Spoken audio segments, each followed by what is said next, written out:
Chapter 748. History was quietly reflected in the starry night sky. Those dazzling new stars were set to be the heroes of the past. They looked down on the earth from the heavens, using the eyes of history to observe the world of today. The wind above the pine forest never stopped, but it wasn't strong. Instead, it gently moved the needles with an invisible hand, causing them to sway neatly and rustle softly. It was like a dream, narrating the forest's past. The edge of the world collapsed as the dream progressed. The forest seemed to be swallowed by endless fog, but only this small world was left in the void. The mountain wind blew through the forest, the meadow, the carriage, the assassinated elven girl, and Brando's group formed this still picture. Moonlight spread over the mountains. Time flowed quietly with the stars. The bright moon was like a hook, rising in the west and setting in the east. To everyone, this was the end of the dream, but it wasn't a line. Brando looked up at the entire forest. His gaze passed through the layers of tree trunks and landed on the dark carriage. He shouted, "Caldel, I know you're here. Come out and let me see your tricks." There was a moment of silence, so quiet that you could hear a pin drop. A pale figure appeared in the carriage. The figure swayed slightly like a ghost, glowing as if it was shrouded in a pale phosphorescent fire. He was dressed in neat noble clothing and had an elven longsword at his waist. However, he had no face. Only a pair of sparkling eyes remained on his flat face like a slate. Without a mouth, they couldn't communicate. The Myrnas said that language was the bridge between people. But the Nameless had long escaped into their own dreams and were forever lost. Therefore, other than using their eyes to suspect, they didn't need ears or mouths. The pale ghost appeared at the door of the carriage and silently stared at Brando. It didn't say a word, and neither did Brando. After what seemed like a long time, the ghost slowly said, "Why did you challenge me?" Even though it didn't have a mouth, its voice seemed to echo through the entire forest like thunder rolling from the horizon. Haru's little face was pale with fright, and he could not help but shrink behind his sister. But the princess and her entourage did not seem to hear him. They looked blankly in the direction of Brando's conversation, as if there was nothing there. "You should know what you have to do, and what you have to protect here is just an illusion that doesn't exist. You should return to the world that belongs to you, and not waste time here. Otherwise, you will be lost in a dreamlike dream and never wake up," Viscount Caldel said slowly. "But you came here and let me see your weak choice. You chose to stay here forever and wallow in the illusion of the past?" Since he couldn't threaten him, he decided to guide him patiently. Brando sneered, drew his sword, and pointed at the pale shadow. "What is weaker than weakness? You're just an incomplete personality.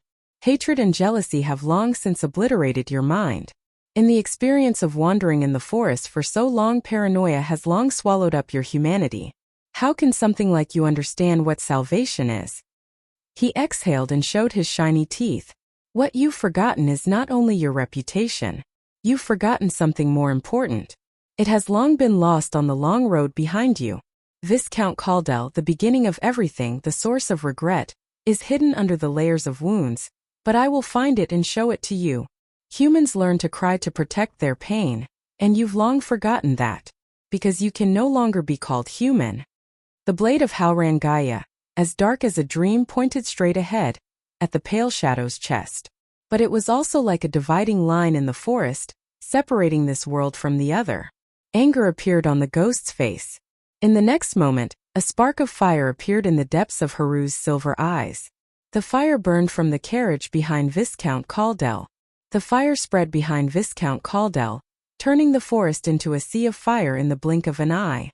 Viscount Caldel's eyes sparkled. He waved his hand coldly and let out a shrill voice. "Fine, I'll see how long you can be stubborn for. In your heart, the so-called persistence is nothing more than weakness. The human heart is illusory." The pale ghost reached out his left hand. His fingers had become sharp claws. A crack suddenly split open on his featureless face. It was like a mouth that was silently mocking everyone. Then the sea of fire enveloped the entire forest. In the light of the fire, a thick fog rose. The scenery around them changed again. Brando could still feel the burning flames beside him. But when he looked around, the pine forest was long gone. What appeared in his field of vision was a straight corridor. On one side of the corridor was a large arched window. Outside the arched window, the manor and palace rose and fell, extending into the brilliant lights in the distance. But this bright pearl that sat on the plains was now covered in dust. The entire city was burning fiercely. Flames rose everywhere.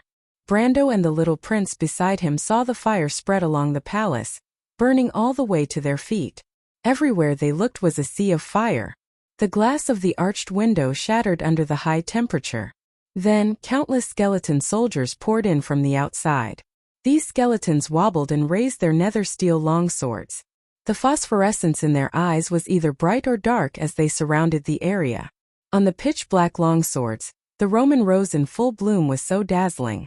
It was like a sharp thorn, piercing Brando's pupils until they contracted. It was such a familiar scene. The spirits of the dead appeared in the sea of fire. The palace burned, the city collapsed. The army of the dead swept across their homeland. Everywhere they passed, only scorched earth was left. Erwin's glorious flag finally turned to ash that night. That was the last night on the battlefield. The sad song in the hearts of Erwin players reappeared in his memory. The last battle in Monsterlos. Viscount Caldel's sharp laughter echoed in the air. But there was jealousy in it.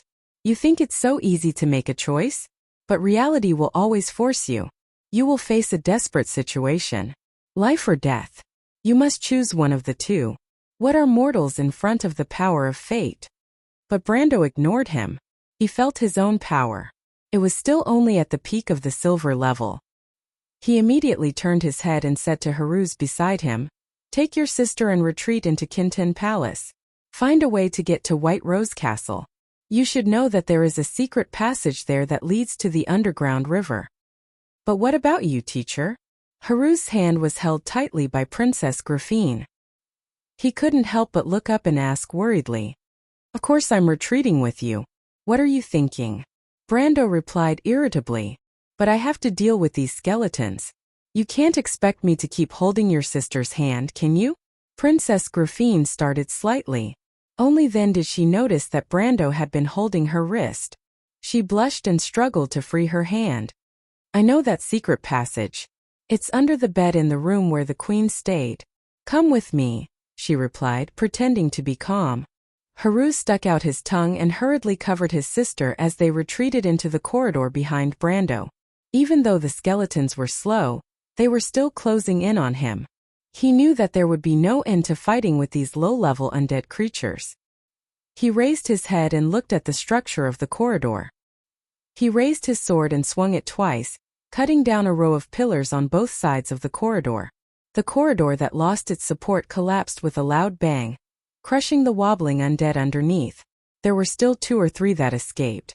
Brando kicked them back into the ruins, then put away his sword, turned around and ran. Kinten Palace had been completely engulfed in flames, but at least it was similar to what happened in his memory. The corridor leading to the inner court was built with a large number of stone buildings, so it was well preserved in the sea of fire. They passed through this road to White Rose Castle. It didn't take long for the outline of the cruise-style castle to appear in the night.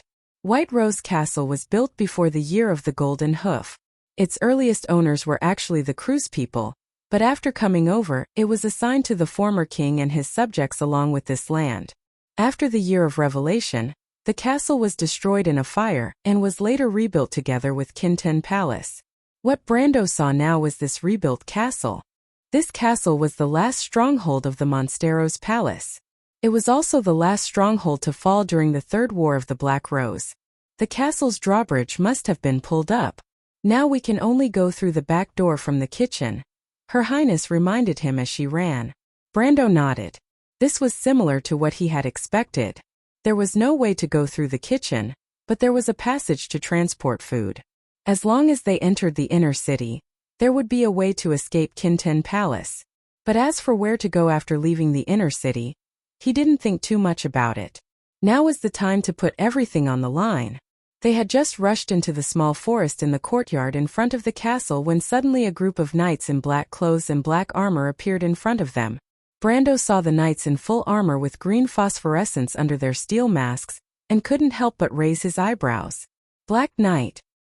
He almost groaned inwardly. In this era, These should be the elite knight in Madara's army of the dead. If he still had his original strength, it would be easy to deal with them. But now, to break through their defense line would undoubtedly be a battle to the death. Because of Viscount Caldel's control, the Black Knight also discovered the princess's group almost immediately. They turned their undead warhorses around and charged in their direction, raising the pitch-black long swords in their hands as they charged forward. To be continued. If you like this work, you are welcome to come to Qidian. Come to vote for me. Your support is my biggest motivation. Chapter 749. The Black Knight galloped through the forest like a black storm but was eerily silent. The skeletal warhorses' hooves landed on the meadow as if they were floating in the air. All that was left was the green soulfire that floated up and down with their bodies. Brando stared at the blades in their hands. You can't escape. Brando heard Viscount Caldel's duck-like voice scream hysterically. You know what choice you should make. You're a smart person. Are you going to abandon everything in reality? The people you love and the people who love you just to stay in this illusory dream? I know you understand what reality is. You're a strong person, not a weak person. You have to learn to choose. You're not a willful boy anymore. You understand your responsibility. Shut up. Losers don't have the right to talk to me about responsibility. Brando's figure flashed. The activation of the charge skill made him crash into a Black Knight like a rhinoceros. The Black Knight didn't react at all to the fact that these weak humans dared to attack. The soulfire in his eyes burned fiercely, but it was useless. Brando had already pressed a hand on his iron mask and dragged him off his warhorse. With a loud crash, the Black Knight was pulled off his horse and fell to the ground.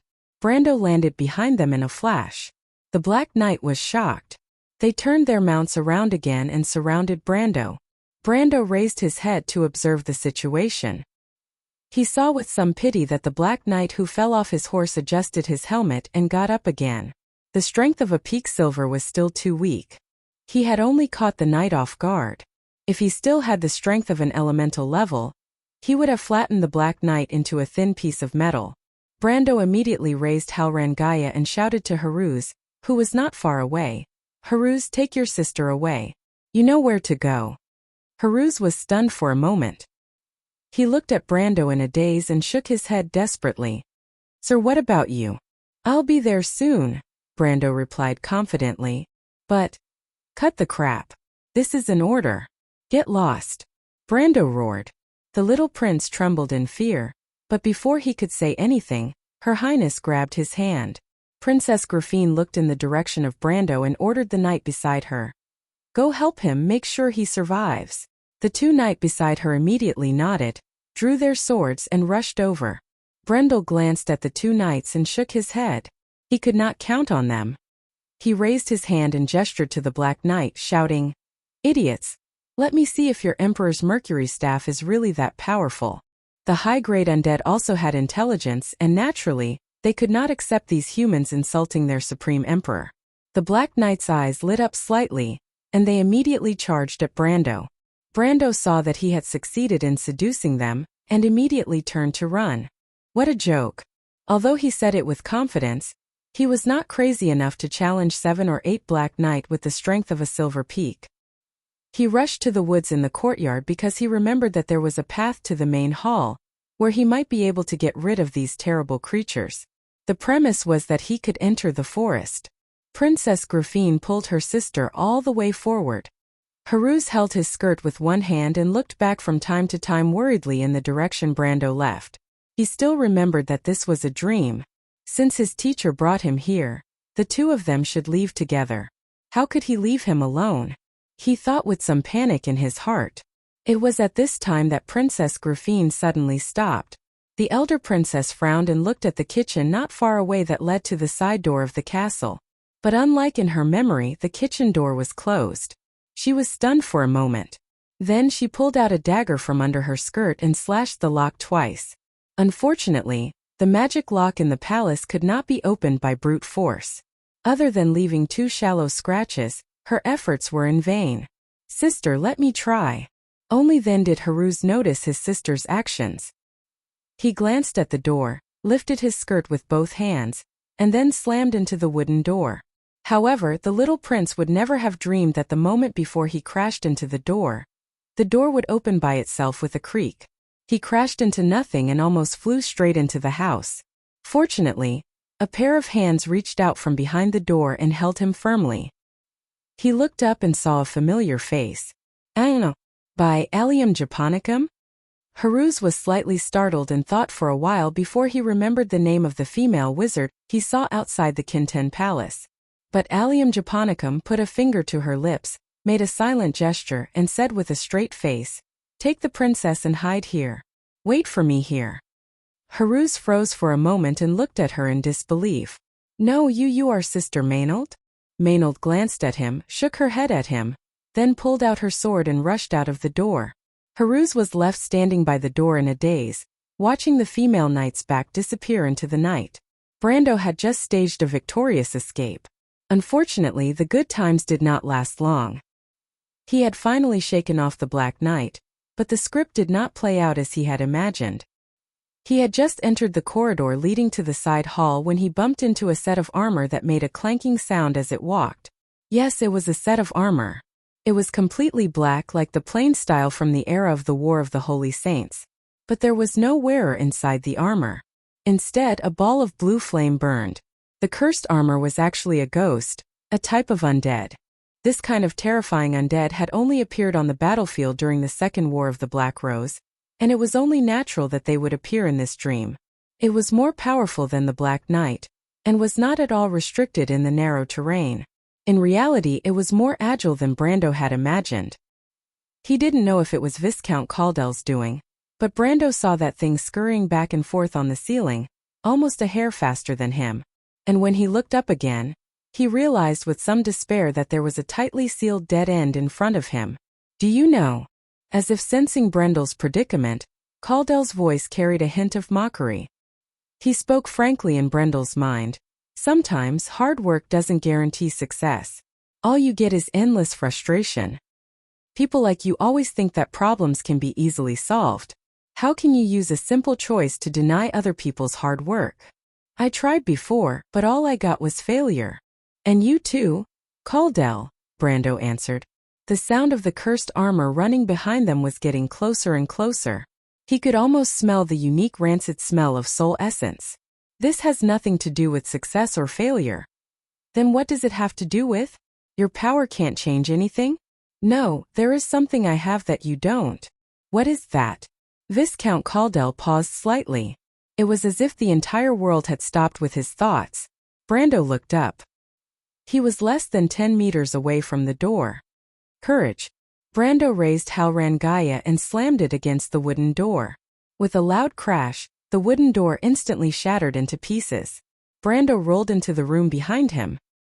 His arms were pierced by countless wooden splinters and he gritted his teeth in pain. And? Brando saw a hand appear in front of him. He stilled slightly, somewhat surprised but also understood. He reached out to take the hand. The power that responded to him was so familiar. They had fought side by side thousands of times and condensed into one word. Companions. Brando looked up and saw the face that was gradually becoming clearer. The girl smiled sweetly, showing her white teeth. She carried a large sword and looked at him somewhat mockingly. You're quite late, Sophie. Black tea. You came from the direction of Kinten Palace, right? Why are you so late? There are too many undead. Brando almost blurted out. This conversation was too familiar, almost exactly the same as in his memory. He closed his eyes and almost felt like he was going to cry. When he opened his eyes again, he saw one figure after another appear behind Black Tea. Wizards, warriors, nightingales, the faces of the players. Every one of them was so familiar. They smiled at him. It was the consolation between comrades. I thought so too. Everyone is heading to the side hall to prepare to defend against the last wave of attack from the undead. All the members of the Scarlet Travelers Lighters Exploration Team. Everyone is here. We're in charge of holding the rear here. Sophie, your senior sister is waiting for you in the palace. Hearing these familiar words, Brando felt as if everything had returned to that war. He saw one figure after another appear behind Black Tea. Wizards, warriors, nightingales, the faces of the players. Every one of them was so familiar. They smiled at him. It was the consolation between comrades. Leave this to us. Keep going, Sophie. Brando stopped. He could feel Viscount Caldel's feelings trembling in his heart. He knew what he was afraid of. He walked past Black Tea, past everyone else, and walked forward. Everyone opened a path for Brando. After this battle, there will be no more Erwin. But at least we have to let his sword shine one last time, someone shouted. For Erwin.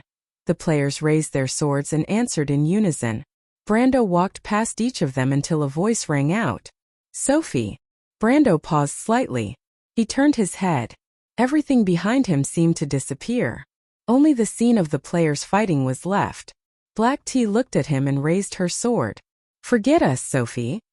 No. She suddenly stopped and changed her words. Brando. Brando was silent. He knew these were his feelings. Why? Because you have to walk further forward. If you keep looking back, you will slow down. This time Brando didn't answer. He turned his head. The corridor in front of him seemed to stretch endlessly. He didn't answer Black Tea's question because it was like he was asking himself a question. He already had an answer in his heart. This is your answer. Viscount Caldel's voice shouted angrily in Brando's heart. Stubborn. You know you chose the wrong path. You think you're defying fate? You're just running away from reality. Brando walked forward and answered in his heart. Viscount Caldel, everyone has experienced failure. But only courage and trust are things you will never understand. Because you gave up on them from the beginning. No. Viscount Caldel screamed. Its figure seemed to materialize in front of Brendel, and the white specter instantly grew to a gigantic size. Its lower body was shattered, and its upper body was shackled. It had no mouth, and only a pair of cold glinting eyes could be seen. You can't save him. You can't save yourself. You can't save anyone. The monster that Viscount Caldel's spirit had transformed into howled and swiped at Brando with its claws, but Brando seemed to have expected it. He stepped back and the 5 sharp, long claws brushed past his chest. He immediately felt his strength return to his body, giving him the power of an elemental level again. He raised his head and looked at the enormous Viscount Caldel's spirit in front of him. He knew that he had grasped the key to the entire mission. The terrifying monster in front of him was the amalgamation of the negative emotions in Viscount Caldel's heart. According to the strategy guide, it was the final boss in this dream. Compared to the dream itself, this so-called monster was actually the easiest part to deal with. It was merely an elite at the peak of the gold level. Brendel was even able to raise his head and stare at the deformed monster. He sneered. Is this the jealousy and regret that you've imprisoned in your heart? You've been running away from yourself for so long, and you've only created a weak monster. You can't stop me because no one can stop the determination in a person's heart. As soon as he finished speaking, he had already disappeared. What was left in Caldel's distorted vision was a cold blade. It was so fast that it was even faster than the lightning of thought.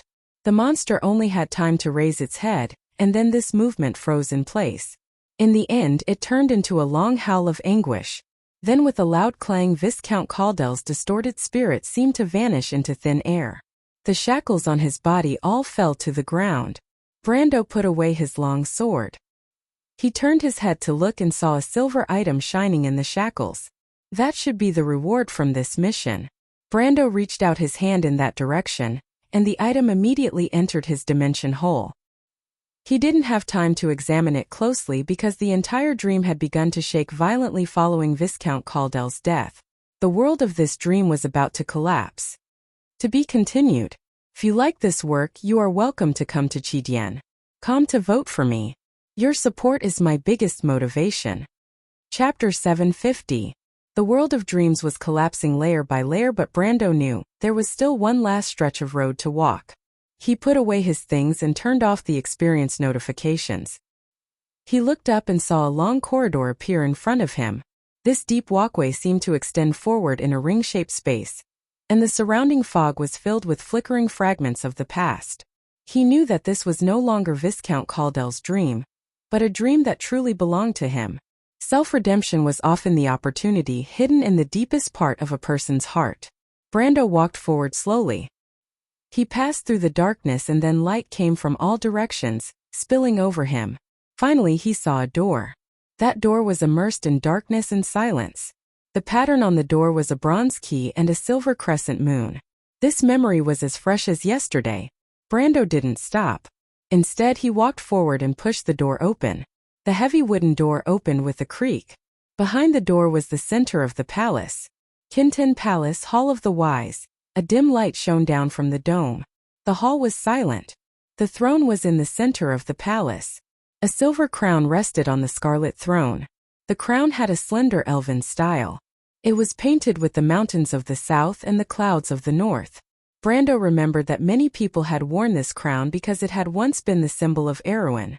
An unknown craftsman had made this laurel crown. King Eric had worn it to be crowned king at Grey Wind Stronghold. In the long years that followed, dozens of kings had sat on this honor, but they had all turned to dust. After the pages of history had been turned, it welcomed its last owner. It was a beautiful half-elven girl. Brando saw the faint silver light refracting from the crown. It was almost the same color as Princess Griffin's silver hair. But after the light faded, it seemed so dull. Did it know where its former owner was now? Had it watched the beautiful princess sleep forever in this palace? Perhaps it didn't care about the blood on it because it was a dead object to begin with. It had only been entrusted with the greed of mortals. Brando walked to the center of the hall. There was no one in the palace. He knew that there had been a time when many kings had sat here, and even Her Royal Highness the eldest princess had walked gracefully along the red carpet that led to the main hall, where the knights bowed before her. In another time period, he and his senior sister were standing together in the same dilapidated hall. The dim light and the sound of wind and fire mixed together outside, and the sounds of fighting could be heard from far and near. That was the dying Erewhon's final cry, as if it symbolized the groan before the palace collapsed. But now he was the only one left. Everything was the same as before. Brando saw the flames burning in from outside the palace. In the blink of an eye, the palace had turned into a blazing hell.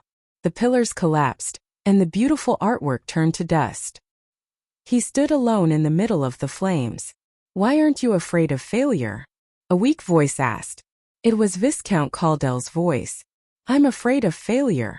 Brando saw the pale figure emerge from the flames. He picked up the crown, put it aside, and then sat on the throne. He answered, "But I'm more afraid of not being able to see my heart clearly. Death isn't scary. What's scary is losing yourself." Viscount Caldel didn't say a word. He stood silently across from Brando. After a long time he finally sighed. Brando saw him turn and walk towards the sea of flames. His back disappeared into the flames. He heard that faint sigh. "I'm sorry, Bessidine. I'm sorry, Lord Saint Tassel." Brando closed his eyes. It was as if he had another long dream in the dream. In the dream, Viscount Caldel wasn't called Viscount Caldel. He had another identity. People called him the King of the Sun, Caldel Fred. He once had a fiancée, a woman named Bessidine Ramona Moonleaf. Only such a noble name could bear the surname of the Wind Elf royal family. But the Viscount Caldel in his memory had already died in that forest with his fiancée. Brando opened his eyes. The fire had reached the bottom of the throne, but he still hadn't woken from the dream. He sat on the throne. He didn't know if it was right or wrong, but this was indeed his choice. A loud crash came from the flames. Brando thought that a pillar on the side of the hall had collapsed. But a figure suddenly rushed out of the flames and grabbed his hand. "Come with me." Brando paused. He looked up and saw the familiar figure moving forward in the flames. Her fluttering black hair was especially dazzling in the hot air. "Senior." The figure didn't answer. She just pulled him through the sea of flames. The palace collapsed beside them. It was almost impossible to tell which direction was which in the thick smoke. The temperature seemed to be getting hotter and hotter. The rolling fog gradually covered all sight.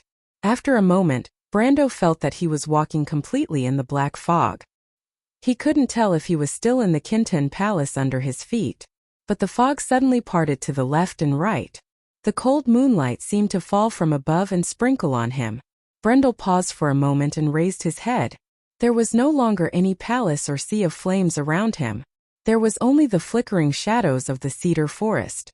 Only then did he notice that the cold light from before wasn't moonlight at all. It was a light blue arc on the horizon. It was the tide of magic. The moving shadows of the clouds reflected this light on Brando's face. The female knight in front of him pulled him forward a few more steps. Then she let go and turned back. Both of them were sweating profusely. Brando looked at the female knight's pale face and paused. Then he blurted out, "Maynard." The female knight didn't answer. She turned and walked into the forest. Brando saw Haruz curled up under a tree. He was sleeping soundly with a shiny line at the corner of his mouth. This guy was actually drooling in his dreams. Brando thought of the little prince in his dreams. It was hard to imagine. Maynard didn't wake him up. Instead, she walked to His Royal Highness, took the cloak off her body, and then put it on him. Brando saw the way she took care of someone and thought of his senior sister Allium Japonica more than once. "Are you hiding something from me, Lady Maynard?" he suddenly asked. "Don't ask, thank you." Maynard turned back and replied softly, "Just this once, give me a little time." Brando was slightly startled. He just looked at Maynard and the two were speechless for a moment. But soon a soft sound came from the woods. Brando turned back and saw Lorena and Philas walking out of the bushes hand in hand. The female knight from the Cruz Empire also gave Brando and Maynard a strange look when she saw them together. "Huh, Count, I didn't expect you to be faster than us." Philas was much more direct. He shouted, "I just had a weird dream. It really pissed me off." "What happened?" It wasn't beyond Brando's expectations that the lucky couple would be the first to come out of the dream, but he was curious about what could make this guy so angry. Before Lorena could stop him, Philas had already blurted out, "I dreamed that His Royal Highness the Crown Prince wanted to marry Lorena." It was wishful thinking. "So how did you solve it?" Brando saw the female knight blushing at Philas' words and knew that the dream must have been very exciting. He calmed himself down and continued to ask curiously. "Nonsense, of course I killed him," Philas replied bitterly. Brando was sweating profusely as he listened, thinking that this guy was a little too tough. The Crown Prince of the Cruz Empire. Wouldn't he be the first in line to the throne? He actually killed him just like that. After all, the dream was so real that maybe Philas didn't even consider whether he was in a dream or reality when he did it. But he glanced at this guy and suddenly realized that only such a person would never be confused by the fog in his heart. "You're very lucky, Miss Lorena," Brando said. The female knight blushed slightly and punched Philas hard. "This guy doesn't think before he does things. He scared me to death." Philas chuckled and Brando smiled as well. He felt lucky for Philas and Lorena. Not everything in this world could go according to one's wishes, but few people had the essence of perseverance in adversity. He looked up. There was no moonlight in the sky. The surging clouds had just spread over the forest, and the demonic wave had reached its most intense moment. A few hours seemed to have passed in a flash, and Freya and Scarlet walked out of the dream one after the other. Medisha, the Shire, and Hipamra themselves were no longer dreaming. They were just lost because Brando was lost and came back not long after Brando left the dream. Then there were the scattered knight and the rest of the entourage in the team. Afterward, Maynard did a head count and found that more than half of the team had scattered. All the missing people had been lost in the forest forever, and could never be found. Thinking of this, everyone couldn't help but shudder, and had a new understanding of the horror of this forest. Brando asked Freya in private about her experience with Scarlet, and as he expected, Freya relived the nightmare of escaping from Butchie. However, she said that Brando didn't exist in her dream, which made Brando break out in a cold sweat.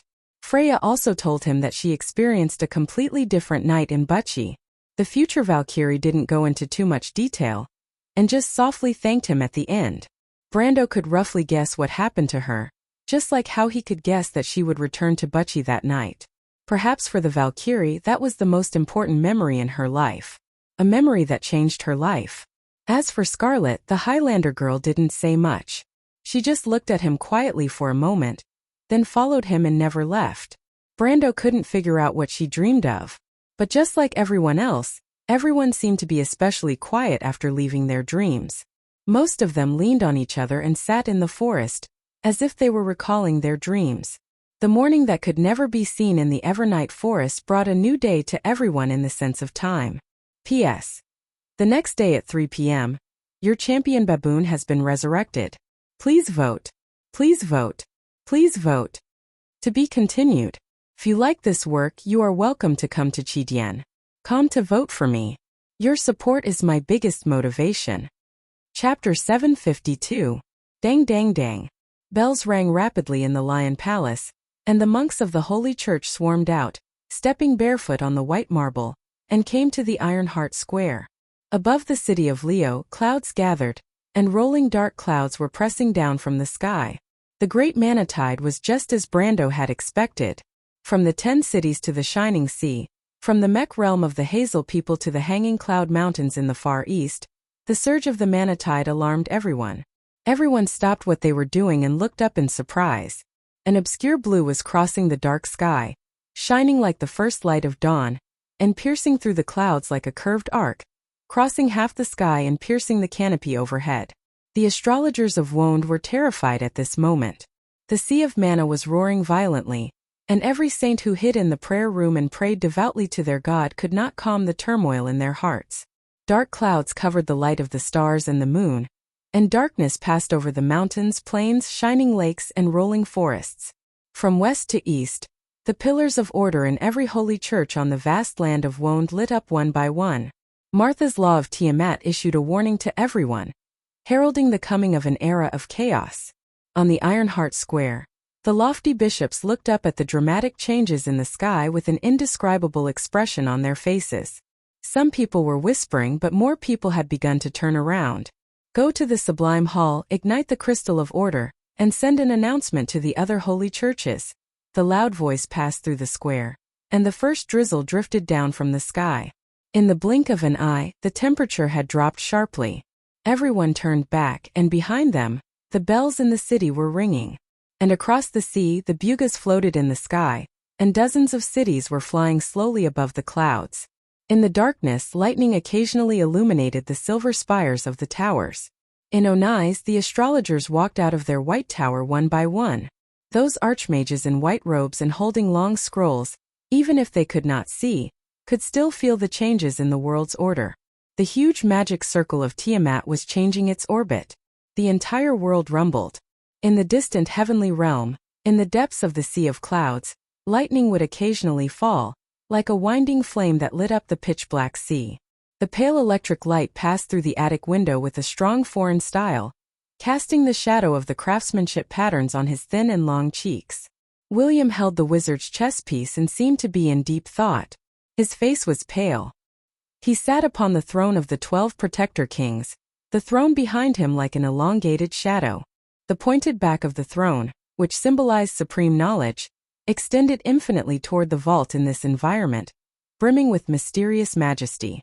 The old mage remained motionless like a statue.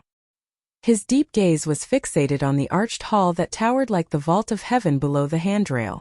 The depths of his eyes were like the restless sea of magic at this moment, containing an endless fog. The great wizards in silver robes passed through the empty corridor one after another. They passed through the heavy curtains hanging from the arched beams, passed through the hall, and came under the gaze of 320 pairs of eyes. They raised their heads. Above them, the members of the Silver Union were no longer sleepy like they usually were. Instead, they were all frowning. There were no whispers, no whispers. The air was filled with an ominous aura. Citizens of Buga, great wizards, salute knowledge, salute the truth. A voice reverberated in the hall, echoing repeatedly, but then roaring angrily. A wizard in a white robe held a parchment scroll in his hand. He raised his head like a lion and questioned everyone. Today, who foresaw all of this and concealed the truth? We demand an answer. Is this the sign of destruction and new life in the prophecy, or is it the sea of magic showing its anger once every few decades? The borders of Tiamat have long been unable to suppress the rising and violent power. The archivists and the Silver Candle Association have sensed the arrival of a great change from every subtle sign on the 1,400 nodes. But what about our Senate? The senators are still sleepy. Where is the eye of the Revelator? Where are the scepters of the 10th realm? The wizard waved his fist powerfully like a challenge. Since the War of the Holy Saints, the reaction of the Bugas of the Silver Folk has been slow day after day, like those arrogant reptiles. This alliance is aging, and only a new spirit can reinvigorate it. Change is coming. Are we going to miss the opportunity again? The silver elves have appeared. And according to that ancient language, we should also ask for self-cleansing and reformation. I plead. Initiate arbitration. More voices shouted, and the hall buzzed for a moment. The distorted face seemed to be deformed by excessive anger. The silver-haired, kind-looking old man withdrew his gaze from the overly exaggerated face below. He glanced at the members who were looking at each other, and could not help but throw the queen in his hand onto the chessboard. With a clang, the chessboard seemed to come alive. The black and white grids turned into a swamp, sinking William's bishop into it and slowly swallowing it. Those fellows are getting worse and worse, Isaac's disciples and granddisciples. The old man's face was full of bored disdain, but if he didn't speak, if he didn't sit on the throne of the 12 protector kings, and if he didn't wear the distinctive purple robe with the lightning symbol, who would have guessed that this old wizard who looked like a human old man was the king of knowledge, Solomon, the leader of the 12 magi of the Silver School? In his most glorious era, his voice was the truth, his actions were the law, and he was the ultimate symbol of power and knowledge on the earth.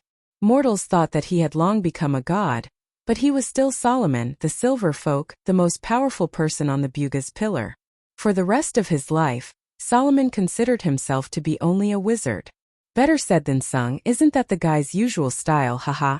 Let them be, the Floss faction wants to have more influence on the course of the world. With great power comes great responsibility. Isn't that their slogan? William had a smile on his face and the chess piece in his hand moved erratically. Of course, actually they are not wrong. This is their responsibility, leave it to them, they are just a bunch of juniors. The old wizard knocked the chess piece in his hand on the table, and the chessboard and chess pieces suddenly turned into a pool of silver liquid. This pool of liquid shook on the table, as if it was afraid of William, and quickly flowed down from the table to the ground, escaping into the darkness. The old man raised his long eyebrows and laughed. But the silver elves are not to be trifled with, we just have to take care of our own affairs. But his eyebrows knitted together as he said this, and there was a hint of coldness in his old and wise eyes. He pursed his lips and added seriously, but we have to distinguish between friend and foe. If some opportunistic people think that they can seize the opportunity to hold the Senate hostage, they will get what they deserve. The alliance of Netas was established by the wizards by pressing their hands on the Book of Knowledge. Knowledge and power have never been separated. The law is to maintain order, but in the end, it is the sanction of the minority against the majority, and no one can question the authority of the Silver Alliance. The old man with silver hair was indifferent to these words. He frowned and stared at the few remaining chess pieces on the table. Lightning leaped on the clouds outside the window, illuminating his face 2 or 3 times, and the fine wrinkles on his forehead. Finally, Solomon raised his snow-white eyebrows, looked up and said angrily, "No, you should have lost this game, William." "No, how could it be?" William innocently raised his eyebrows as if he was still a child and denied, "I still have some tricks up my sleeve." Solomon narrowed his eyes and stared at his old friend. "Come on, old friend, you see, playing chess is just a way for mortals to pass the time. We have already wasted too much time on it. You and I have both passed the age of arguing about victory and defeat. Everything is orderly and chaotic, but in the end it all comes back to one. In some ways those fellows of all for one are not wrong, but they do not understand that everything has its own meaning of existence. The course of the world is fixed, and any change by the hands of others will break the original balance. There is no wrong and there is no right, everything is just going with the flow." The old mage hurriedly laughed, diverting the topic. "Humph." Solomon saw that his old friend showed weakness, and did not continue on this topic. "But thanks to you and Tullman, we discovered the abnormality of the sea of magic in the loop of trade winds in time. Otherwise this time we would have been caught by those fellows. Although the Council of Elders will not be shaken, it will inevitably be awkward. The law of Tiamat also has imperfections. The mortals can only count on Martha, and we can only count on ourselves." But he raised his head again and asked, "But what I really want to ask is, what is the master of the Mithril Fortress planning to do now?" "Tullman?" The face of a young man suddenly appeared in William's mind. "He is still staying in Erewhon. You know, human emotions are a wonderful thing, homeland, country, family and friendship. Tullman's life in the mortal world has more or less changed him. He is probably planning to help that small country." As William spoke, he turned around, and a bolt of lightning fell. The fire of the lightning reflected in his eyes. It's not good to say it too easily, old friend. Even the silver folk have emotions, it's just that they don't show it that much. Solomon crossed his arms and replied, "But your motive shouldn't be that simple, right? Other than the azure lance, did you discover something else?" It's not really a discovery. Discovery is a very serious word. It should be said that I met an interesting little fellow by chance. It reminded me of an old friend. You're right, the silver folk have emotions too. William smiled slightly. I met that old friend when I passed through Erewhon in my early years. It's a pity that human life is too short. Yes, whether it's the ambition of a lion, or the firm and enduring faith of a white oak, in the human world, it will eventually be gradually forgotten with the passage of time. Only the law is different because things that rely on emotions are fragile, only the truth is consistent. Solomon replied indifferently, but with the unique pride of the silver folk. It's a little in line with your style, but we can't help but be swayed by emotions, just like I asked you to do. During the time I'm gone, it's best not to let the radicals win too much support. I suspect there will be a war, but neither the Bugas nor the Silver Elves are ready yet. Solomon did not answer, but just put away the chess pieces on the table, even as William straightened up beside him. In the storm outside the window, in the midst of lightning and thunder, William stretched out his hand, and the staff immediately flew from the corner and landed firmly in his hand. Solomon then asked, "I haven't asked yet, where are you going and at this time?" The old mage pulled on his hat, the shadow of the wizard's hat covering his face, only revealing the long silver beard below. "I feel a little displacement in one of the monitoring nodes. If I'm not wrong, maybe something interesting will happen." "I see." Solomon raised an eyebrow. The following speech was at its most intense moment, but unfortunately, the listeners were distracted. Dark clouds filled the sky. From the Grey Bay to the Shire Road, it was already raining heavily. Fortunately, the people of the Shire of Roe had already considered this when they built the city, and built perfect drainage facilities on both sides of the road. Every year after midsummer, the rain clouds would come from the Sea of Eternal Death, and would be blocked by the hanging cloud mountains, gathering into rain and slowly falling. But this year the rain was especially plentiful, and the mountain torrents had already destroyed many bridges. A group of knights rushed out of the rain, and moved forward on the muddy path in the mountains with difficulty. In the heavy rain, the men and horses were all draped in sky-blue battle robes. The emblem on the battle robes was the pattern of a 9-headed snake, and most of the knights were also wearing elf-style battle armor.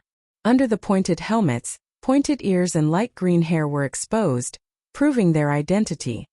"Lord Marquis, it's just in front," a loud voice shouted, but it was almost drowned out by the sound of the rain. "Did any of you see clearly what it was?" The only tall elf in the group turned around on the back of his horse, his elven chainmail rattling, but he did not care about these details, and only used a serious tone to ask. The style of his armor was very exquisite, and light green magic seemed to be flowing on the surface of the armor, preventing the rainwater from entering. The tall elf turned his head and looked at his followers. His face was solemn, but he was very handsome, and his sky-blue eyes contained uneasiness and worry. "A ball of fire, Lord." That was Sarah's tear. The knights stood in the rain looking at each other. They did not know what this lord from the central province was worried about. Wasn't it just a meteorite? The mortals on the ground thought that meteorites and shooting stars were the tears of the dragons in the sky, and only a few witches thought that it was an omen of misfortune. However, most of the crystallized meteorites came from the Sea of Magic, and when a burning meteorite passed through the sky above the forest, it would sometimes cause a mountain fire. But the meteorite itself contained a large amount of magic crystals, which was a huge fortune, and every knight's heart was burning. But the tall elf did not answer. The world paid attention to these minor details, but few people noticed that since the year of flowers and summer leaves, the number of Sarah's tear had increased. In the county of Roe alone, there were more than 30 sightings. He remembered the data displayed in the file. Those numbers were meaningless in the eyes of an ordinary person, but in the eyes of a person of his status, they were like sharp blades inserted into the map, shining with a frightening cold light. The law of Tiamat was weakening. But how could this be? Marquis Stauffen turned his head and stared at the surging magic tide in the sky. The blue sky was like an arc of light reflected in his eyelids, but the light seemed a little deep. The knight around him did not know his true identity at all.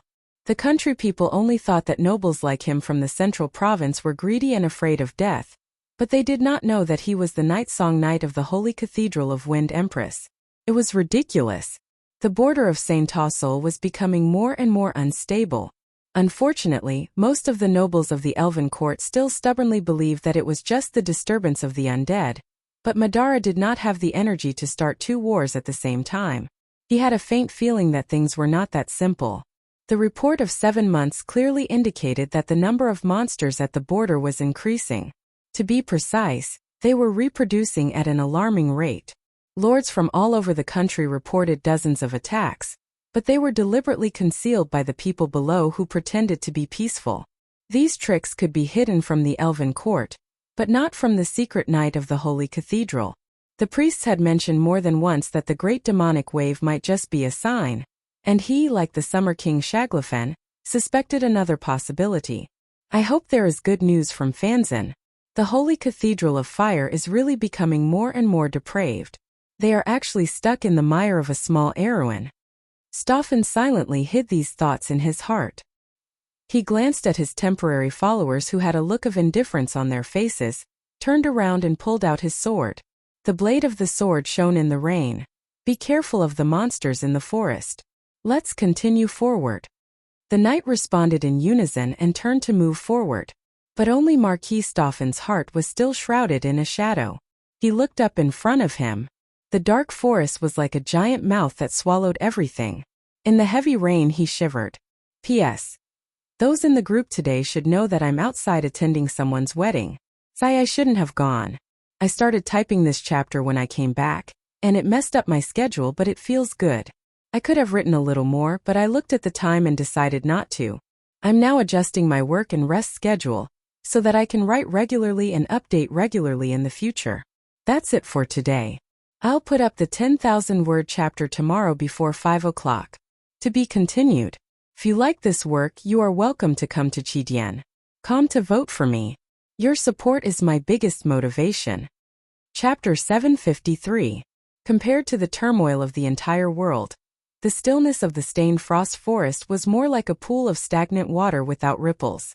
The world inside and outside seemed to be separated by an invisible wall, leaving only the skylight that filled the dark night sky. The night passed through the forest, the pine trees rustling in the night wind, and it was not until the early hours of the morning that they gradually recovered some of the missing people. But what surprised Brando the most was that Freya and Lorena found the sleeping huntress in a small forest. Peya was also the last person to return to the team, and her return was beyond Brando's expectations. The more confusion there was in the dream, the greater the power of seduction. Everyone knew about the nightmare in the huntress' heart, and it should have been impossible for her to break free from the terrible dream that belonged to her. But she succeeded, and when she was found, she was sleeping quietly in a mossy field. The look on her face was like that of a sleeping princess, without the usual wildness of a hunter, but there were traces of tears on her face. Brando asked Maynard to check on the other person's condition, and after confirming that there was no major problem, he told the others not to disturb her. Peya's dream had reached the final stage, and all that was left was to wait quietly for her to wake up. As long as she appeared outside the world of fog, it meant that she would wake up. There was no need to worry too much about the rest. The knights scattered among the woodland for a short rest according to Brando's orders. Brando also sat down against a cedar tree, and the little prince came over and asked for his sword back with a red face, and then ran away. Not far away, Maynard gave him a strange look, which made Brando feel a little guilty. Although he did not know why Maynard appeared in his and Haru's dream, presumably she had seen Haru's female attire. I hope that guy doesn't tell Her Royal Highness. He probably won't. Maynard doesn't seem like the kind of woman who gossips. Brando thought to himself.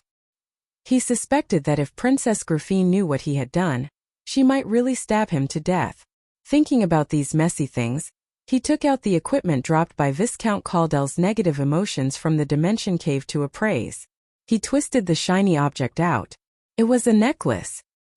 He placed the necklace in the palm of his left hand. The chain shone with a faint luster, as if it was made of silver. The pendant was in the shape of a circling heart. He vaguely felt that he had seen this item somewhere before. He thought for a moment and suddenly thought of a possibility. Could it be that thing? Brando's heart flashed with joy and he hurriedly opened his status panel. Atoya's determination, magic strength plus 20, physique plus 20, wind resistance plus 5, fire resistance plus 5, water resistance plus 5, earth resistance plus 5. It really is this thing. Brando felt a strange surprise in his heart. He subconsciously lifted the necklace and turned it around. Sure enough, he found a simple sentence engraved on the back of the pendant. Diosasim flame. It meant, all elements are for my use. This ancient text was the magic runes from before Wond was born. It existed even longer than the witch's words. However, these words had lost their magic and become a mere tool to store information. The text actually referred to the Azure Dragon, the ruler of the elements. Atoya was her name. However, after the fall of Babel Fortress, mortals preferred to call her the Calamity. This necklace could only be considered average at this level. However, it had a special meaning to Brando because, like the Ring of the Wind Empress, it was actually a quest item. The beginning and end of the Calamity, the jewel of the Dragonborn crown. This legendary item was the final reward of this series of quests. It could expand the pool of the 4 elements at the same time. It was one of the divine necklaces of the elementalists. It was also something that Brando was now determined to get. Originally, Brando planned to find a way to buy this quest necklace, but he did not expect to get it so easily. However, Atoya's determination itself was not a rare thing. The difficulty of this quest lay in the process, not the means to trigger it. Brando took off the Star of Flame from his neck. This necklace had been with him since the Eversong Forest, but the ruby on the pendant had long been shattered and destroyed in the last war in Ampere Seal. He put the Star of Flame beside him and took Atoya's determination with him. Although Atoya's determination was not the best, it was always better than nothing. Then Brando took another look at the dimension hole that was divided into 2 lines. In the dimension hole, there was a large pile of spoils from the loop of trade winds. Brando had never thought of organizing them. Among these messy things, there was a cylindrical object about the length of an arm that flickered with a dim light. He was slightly startled, and then remembered that it was a spoil from the battle with the demons. At first, Amandina had this thing and then she passed it to him. He still had not figured out what it was used for. However, there was really nothing to understand about demon items. They were not things that could be controlled by mortals. Most of them had side effects of one kind or another, and the consequences of using them without authorization were generally not good. For example, Countess Dilfrey was still unable to get out of bed and walk for a long time. The priests of the Holy Cathedral also said that her body had a hidden disease, and Brando had always felt guilty about it. However, this was still considered to be relatively light. It was not uncommon for people to lose their lives, or even have their souls imprisoned forever, because of using demon items. Brando thought of Dilfrey and lost interest in the thing. Although the witches in the Cynthia area were good at inspecting demon items, he did not need to go there specifically.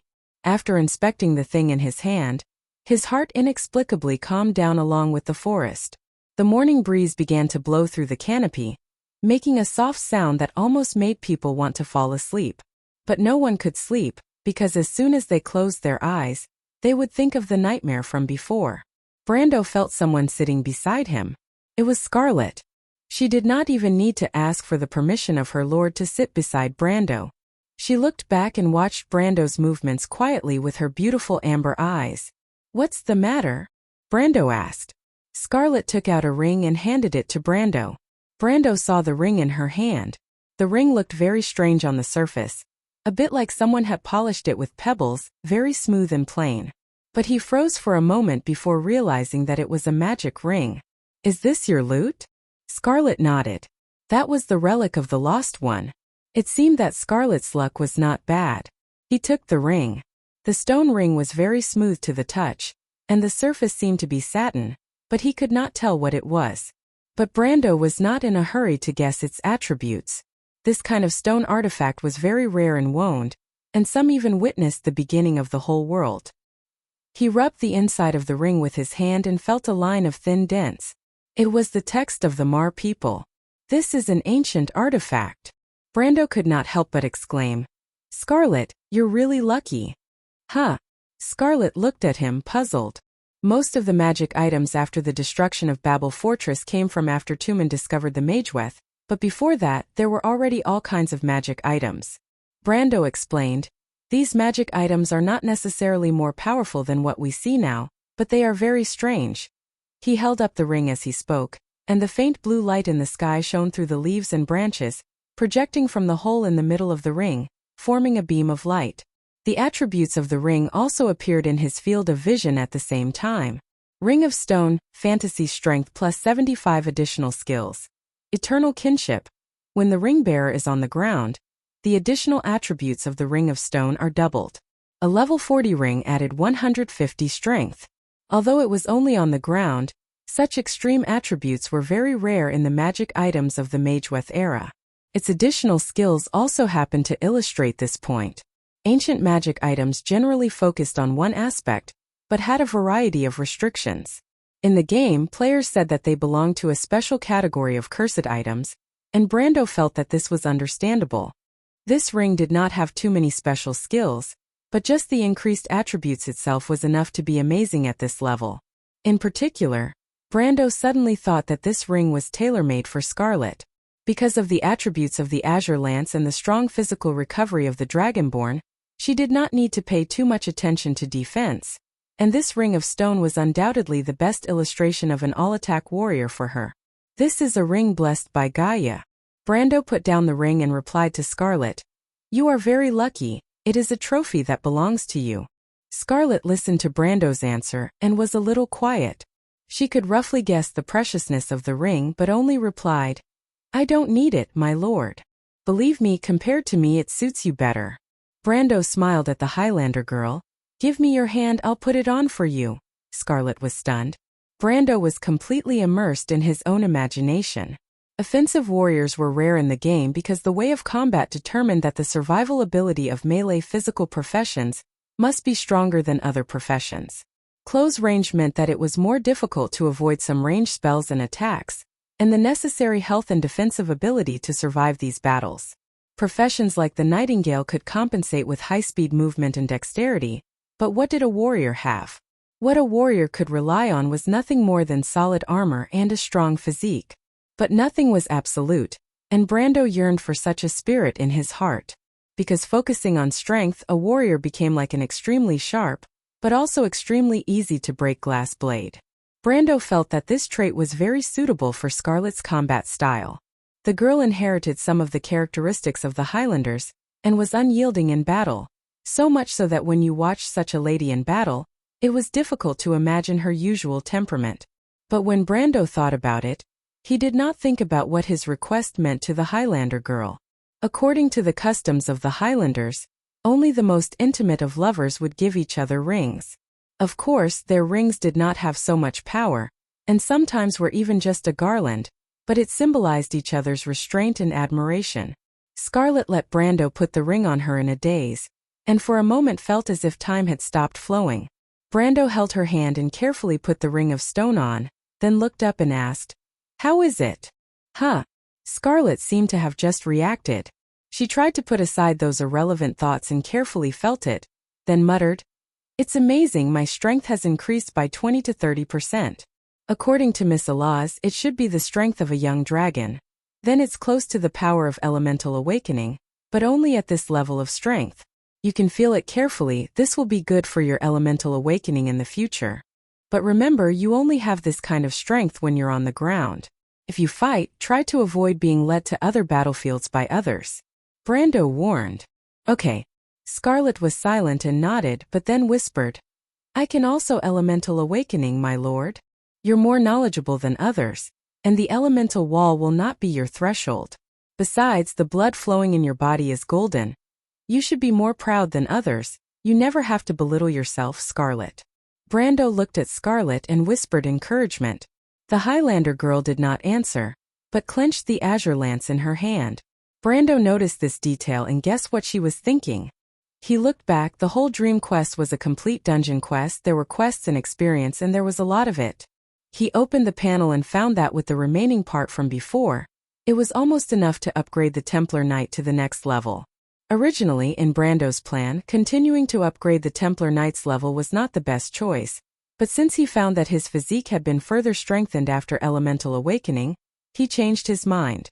Since the strengthening was the physique, then the Templar Knight's tank-type route did not seem unacceptable. He thought about it for a moment and chose to upgrade his level. The attribute bonuses of high-level professions had become extremely high in the later stages, and after 10 levels, Brando could almost feel his overall strength rising by a level, almost a third of the original. In fact, the period after crossing the elemental wall was the fastest time to level up. He had experienced this in the game, but after going through the elemental enlightenment, the speed of gaining experience would slow down 1,000 times. After that, he would have to slowly accumulate experience. Fortunately, the players with the system were several times faster than the natives. Not long after, the news of the Hunter Girl's awakening came. Freya brought him the news, and when Brando and Scarlet went to take a look, they saw the Hunter Girl's thick eyelashes move slightly, and then she opened her eyes. To be continued. If you like this work, you are welcome to come to Chidian.com to vote for me. Your support is my biggest motivation. Chapter 754. At this time, almost half an hour had passed since she was discovered, and Brando saw Peya, who had just woken up, look at her surroundings blankly. There seemed to be a trace of confusion in her eyes, and the confusion in her dark eyes turned into a strong sense of vigilance. She suddenly turned over and bounced up from the ground like a female beast, and her hand subconsciously reached for the short bough behind her back. But she was destined to catch nothing.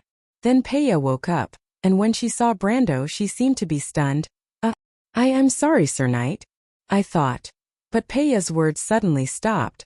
Brando saw a look of horror on her face, and she turned around and glanced at the surrounding forest as if she had seen a ghost. How could? It's exactly the same. Peya suddenly took a few steps back, ignoring everyone around her.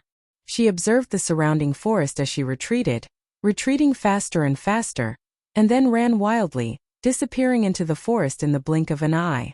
Peya's action stunned everyone, and Brando was also slightly startled, and then noticed that the direction the Hunter Maiden had disappeared in was the exit to Milo's breath.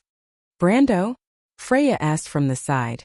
What's wrong with Peya? Should we go after her? Everyone looked at each other, not knowing what had happened, and Brando himself was also confused. Peya's previous behavior was not that of a reckless person.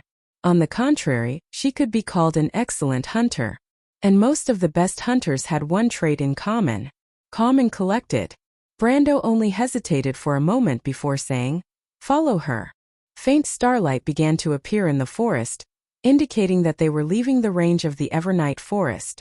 In the dim light, Brando saw the Hunter Maiden in front of him shuttling through the forest like a vigorous female leopard. She was not stubbornly going deep into the forest, but instead seemed to be scouting the way, occasionally stopping to wait for them. This made Brando feel a little more at ease. What he hated the most in a group operation was to leave one's post without permission and put others in danger. Such an action was selfish and stupid. But it seemed that Peya had not lost her mind, and Brando occasionally saw her stop and look around with a puzzled look on her face. This confirmed his conjecture that the Hunter Maiden must have discovered something in the dream. Sometimes dreams would reveal the future, and such a chance was extremely small. But if Peya's and her brother's dreams were entangled, it was not impossible. Brando realized that Peya might have seen the direction in which Grand Duke Arek and the others were heading in. This was the only possibility that could make the young hunter girl lose her composure. However, this at least meant that her brother was not dead. At least he was not dead when they passed through this forest. In this way, the team moved forward for about 2 or 3 hours under Peya's leadership. During this time, the huntress never deviated from the direction leading to the glacier, which further showed that Brando's hunch was correct. If Arek and the others had also passed through here, they would not have easily left the correct route. And it was at this time that the Hunter Maiden finally stopped. Brando parted the bushes with a crash and caught up with her from behind with everyone. He saw Peya standing blankly under a cedar tree. Brando walked over to take a look and saw that Peya was holding a dagger in her hand. This dagger definitely did not belong to the Hunter Maiden, because her dagger was still clipped to her boots. Other than that, Peya should not be armed with any weapons. Is this your brother's thing? Brando glanced at the dagger, which was just a very ordinary animal skin knife. Nobles would not use such a vulgar thing, and only hunters in this area would use it. The hunter maiden turned her head, and Brando was surprised to see her red eyes. Peya rubbed the corners of her eyes, took a breath to calm down and replied, "Can the dream be real, my lord? What's wrong?" "I don't know, I was alone in the dream, and I dreamed of everything that happened that day. I dreamed that I was dead, frozen to death in the river, but my soul was muddled, and I seemed to hear a voice calling me. I saw the pale night, and I followed them in a daze. I saw my brother, and I saw those people that day. They passed through this forest and moved forward slowly, and I saw my brother following them behind a taller figure. I saw him pass by here and fall. I called him, but he didn't answer me, and I saw his dagger fall here." Peya lowered her head and looked at the dagger in her hand with some fear. "It's here. What else did you see?" Brando immediately realized that this should be her brother's dream, and her brother should have also experienced the dream of the lost names, and then left part of his memory here. But he was a little curious. Her brother's dream was so incomplete, and it seemed that he had passed through here, which was incredible, and he could not help but continue to ask. "I saw them walk into an ice field. The wind and snow covered their figures, and I stayed there forever." The huntress looked up, her eyes flashing with a strange panic, and she shuddered. "Am I dead, Sir Knight?" She looked at Brando blankly and asked, almost trembling, Am I a ghost now?" Brando felt that the huntress's question was a little absurd, but he could probably understand the panic in Peya's heart. Not everyone knew the mysterious legends like he did, and most of the country people would attribute incomprehensible things to ghosts and gods. He coughed to wake Peya up. "You're not dead. The dream is absurd, but part of what you saw may be true. Your younger brother might have survived as well. Just like what you saw, that part is actually the memory he left behind here."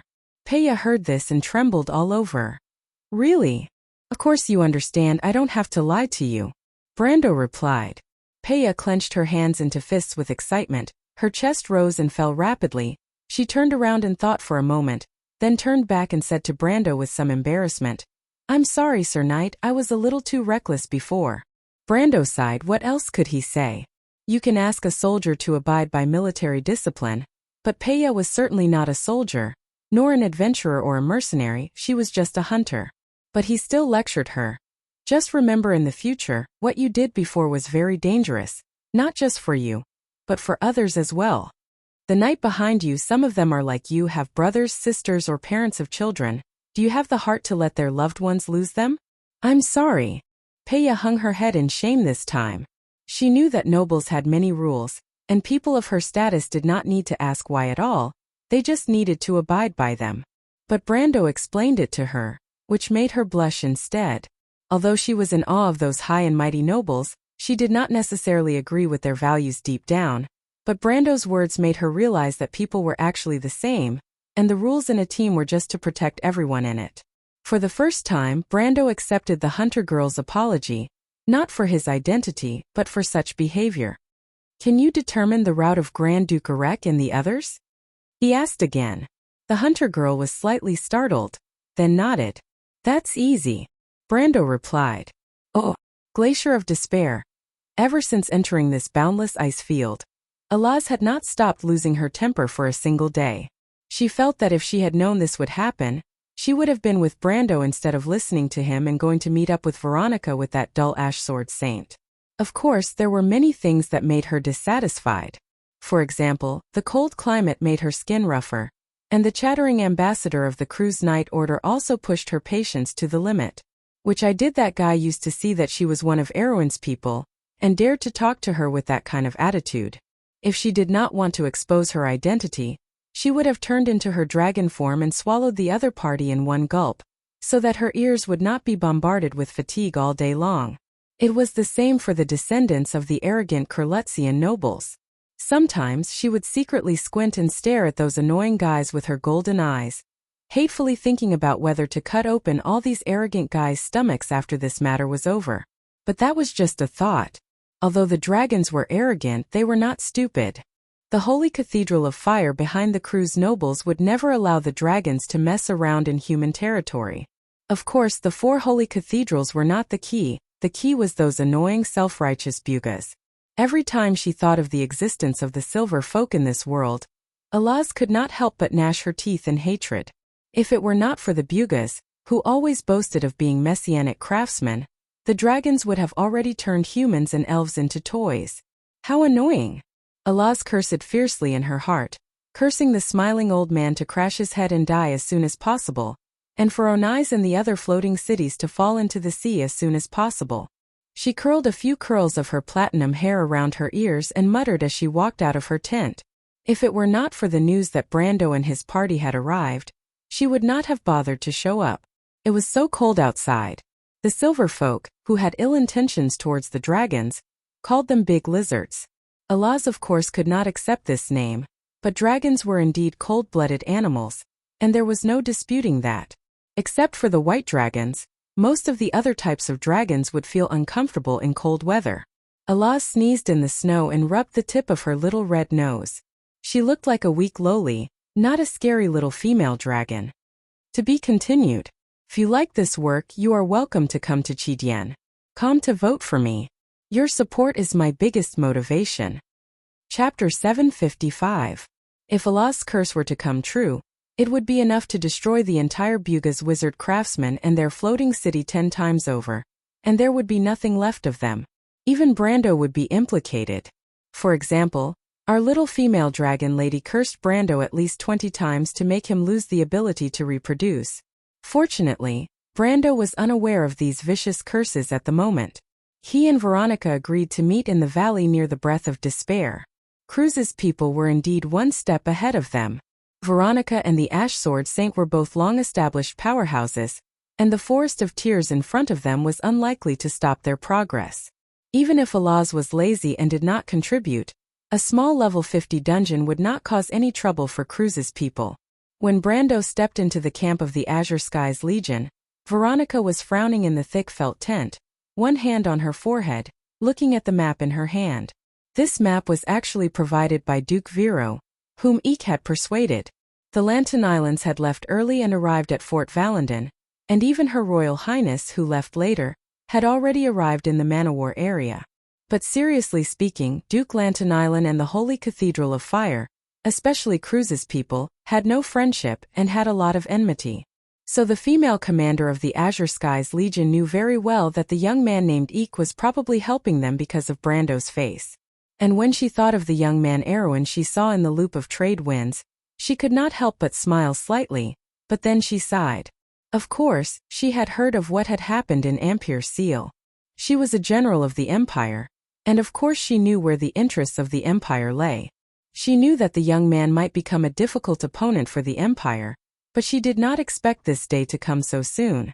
She looked up and glanced at Mephisto, who was not far away with his arms crossed and looking straight ahead.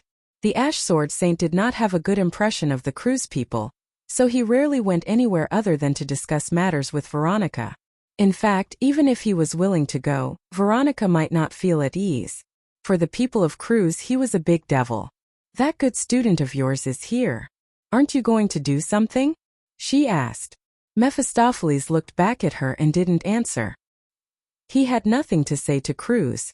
If Veronica hadn't promised to help him restore his country, he probably wouldn't even be in the mood to appear here. However, when Veronica mentioned Brando, the Ash Blade Master could not help but feel proud. This time Brando had taught Cruz a lesson in Ampere Seal. Even the Ash Blade Master himself had never done such a thing. The key was the use of the relationship between the Bugas and the Silver Elves to force the Cruz people to suffer in silence. This move was simply played beautifully. Mephistopheles couldn't help but be satisfied. However, if he could make Cruz bleed more, he might be even more satisfied. Veronica didn't mind seeing him like this. She was already used to it. At this time she heard footsteps coming from outside the tent. She couldn't help but raise her eyebrows and her eyes moved slightly. She had already recognized the voices of Brando and his party, but to her surprise, Brando's footsteps were steadier than before. Small details could explain a lot in the eyes of a strong person like her. There were rumors that Count Tonagel had broken through the elemental wall, but she had always doubted it. Outsiders didn't know, but she knew. How old was he? But at this moment, Veronica couldn't help but look up in surprise and murmur, "Erwin actually has another temple knight who has elemental activation." Martha above, how old is he? Hearing Veronica's sigh, Mephistopheles couldn't help but smile. The world knew him as the Ash Sword Saint. His reputation was not only in the Cruz Empire, but also in the wider world. He challenged the descendant of one of the four sages with one sword. A huge empire, even the eagle that spread its wings and made everyone tremble, was like an ordinary thing in front of him. But after all, the empire was not something a mortal like him could compare to. Cruz would live forever, and sooner or later he would turn into dust. People often said that dynasties rose and fell, but the cycle of dynasties was ultimately longer than a person's life. After he died, who would still remember the name of the Ash Sword Saint? But now he had a student, and this student was destined to achieve greater things than him. A 20-year-old temple knight who had elemental activation, the chosen one, was nothing more than that. But Brando was not the kind of person who was destined to be Martha's favorite at birth. In the eyes of others, his fate was controlled by him. The young man came from Wuxia, and was just a descendant of a Highland knight. The protection of his ancestors had no impact on his life. If there was an ancient noble in Aween who used his own sword to plow his own land, then there was no one else in Aween. Then it must be Brando. The late King Eric, the Flame King Gretel, was nothing more than that. Some people's names were destined to shine in history, and Mephistopheles knew that his student was such a person. Maybe Cruz people could still be high and mighty now, but what about in a few decades? History always gave heroes space, and even Brendel himself did not realize it. But someone like the Ash Sword Saint, who had seen many things in his life, had already seen the cause and effect of this. He had always been arrogant, but he had to admit that the best decision he had made in his life was to choose Brando as his student. With such a student, the teacher would also be proud of it. The snow and wind whistled outside the tent. The sky had been dark ever since the beginning of the demonic wave. In any era, this was a sign of the beginning of chaos. Heroes were born, and even Mephistopheles couldn't help but sigh. Brando had already opened the tent and walked in, followed by Freya, Scarlet, Medisha, and the Shire. He saw Mephistopheles first, and quickly nodded to the Ash Sword Saint. He was already the lord of a territory, but the Ash Sword Saint was still his teacher in name, and he had taught him a lot. Brando now only had respect for the Ash Sword Saint. Only then did his gaze fall upon Veronica. In fact, he had long noticed that the female Azure Skies Legion's gaze had also long since fallen upon him. Legion Commander, I didn't expect to meet you again so soon. Brando smiled and greeted her. Humph, I should have captured you and Andesha back to the Empire. I didn't expect you to cause so much trouble for me so quickly. Veronica glared at Brando and snorted in anger.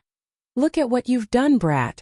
You probably don't know, but the Empire's noble Senate is about to turn upside down. Brando naturally knew, but he took off his cloak and handed it to the knight behind him. He then raised his head and looked at the Azure Skies Legion commander with bright eyes. Lady Veronica, you also know that you won't get any benefits from pushing all the blame on me. I'm different from the lame nobles like Erwin, and you're also different from the arrogant nobles like Cruz. There's no need to point out anything, right?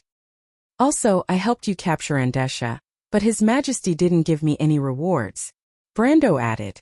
Veronica couldn't help but look at this brat with amusement and anger. Lame Erwin nobles was a proverb used by Cruz to mock the people of Erwin. It meant that the nobles of Erwin would bow down to the people of Cruz. An even worse usage was lame dog. But Brando felt that lame dog was not enough to describe certain people. In his opinion, the nobles of this era of Erwin nobles were a derogatory term. At least compared to the nobles of ancient times, the nobles of today were just wriggling parasites. You still want a reward? Do you know who you've killed? That's Williams. Don't tell me he really relied on his own ability to become one of the 7 deputy commanders of the Holy Cathedral Knight. The nobles of the Empire don't have a huge family behind them. Do you know how much trouble you've caused? Veronica replied angrily. Brando spread out his hands. Anyway, I'm not going to the Empire. They can't come to Erwin to trouble me. As long as Repassin or Duke Baishin don't send troops to Erwin's border, do you think I'm afraid they'll find someone to assassinate me? That's not impossible. Veronica put on a straight face, but she was relieved when Brando mentioned Repassin and Duke Baishin. She admired this young man and was really afraid that he would kill Williams because he was young and impetuous. But since he knew what kind of strength was behind that guy, it meant that he must have been prepared. She took a closer look at Brando and sighed. It's easy for you to say. In that case, why are you still here to help me? Brando was not embarrassed that Veronica saw through his intentions. After all, to be able to become the commander of the Empire's Legion, the other party was naturally not a simple person. Besides, the family behind Veronica had nothing to do with Duke Baishin. As long as there was no intersection between big families, there must be conflicts. Brando felt that this was a win-win cooperation. He needed Veronica to help him maintain at least his reputation in the Empire, at least not to be called a heretic. Veronica also needed his help now, and in the future, Brando believed that the relationship between the two would only be closer, as long as he started to develop the Black Forest. However, he didn't intend to say these plans out loud. He just smiled and thanked Veronica sincerely. Thank you. Although Brando maintained the arrogance of a soul from the modern era, he actually knew that Veronica's position was not on the same level as his. One could almost say that she was the Empire's Grand Duchess, and he was only half a count in Erewhon, because Tanajul was never a count's territory. He could completely feel that she appreciated him and was willing to help him. Although he knew that the two of them might be on opposite sides, Brando made up his mind to at least not embarrass this female Legion commander too much in the future. This was not difficult to do. Although Cruz was arrogant, at least he was not to the point where he would anger the heavens and the people. He paused for a moment and decided to change the topic. Back to the topic, we just came out of the Black Forest outside. Legion Commander, you must have been waiting here for a while, right? Speaking of this, Veronica suddenly sighed. Yes, we ran into some trouble, Brando. Trouble? P.S. The proofreading took some time. There are two other things I have to inform you. First, don't ask me where scene 92 went. Second, because many people want me to respond to a lot of questions about the setting and the era, it is impossible for me to answer them one by one. I thought about it. From today onwards, if you have any questions about the setting, you can raise them in the book review section. I will be free from 9 to 9:30 every night, and I will come to the book review section to answer these questions one by one. If you have any questions you want to ask in person, you can wait until then. However, I will try my best to avoid answering questions related to the plot and character creation. Generally speaking, only the setting is involved. I know that there are some contradictions in my setting. After all, the time is too long, so let's discuss and fix it together. To be continued. If you like this work, you are welcome to come to Chidian.com to vote for me. Your support is my biggest motivation. Chapter 756. Trouble. Veronica tightened the fur coat on her body, revealing the graceful curves of the female Legion under the coat. It was the same color as the light brown background of Kurlet's winter military uniform, the same color as Kurlet's famous brown rock. She walked towards Brando, passed by him, lifted the blanket, and looked out warily. The cold wind whistled, making everyone in the tent shiver. The lady put down the blanket, turned around and said seriously, "What I'm about to tell you, you can only listen with your ears and keep your mouth shut, everyone. There are 300 soldiers in this camp, but from today onwards, the food reserves are only enough to last until next week." Brendel suddenly understood why Veronica was so serious about this matter. If this news were to spread, it would definitely cause a commotion. This was the army brought by Veronica, which was the elite of Cruz. If it was the private army of the nobles, it was not impossible to cause a riot. Cruz's tacticians called the food reserves that were enough to support an army for a week. Normally, an army participating in a war would consume 2 basic units of food a week, and the garrison would be relatively less. If the food reserves were less than 4 basic units, it meant that an army that could still fight would have to consider whether to retreat or not.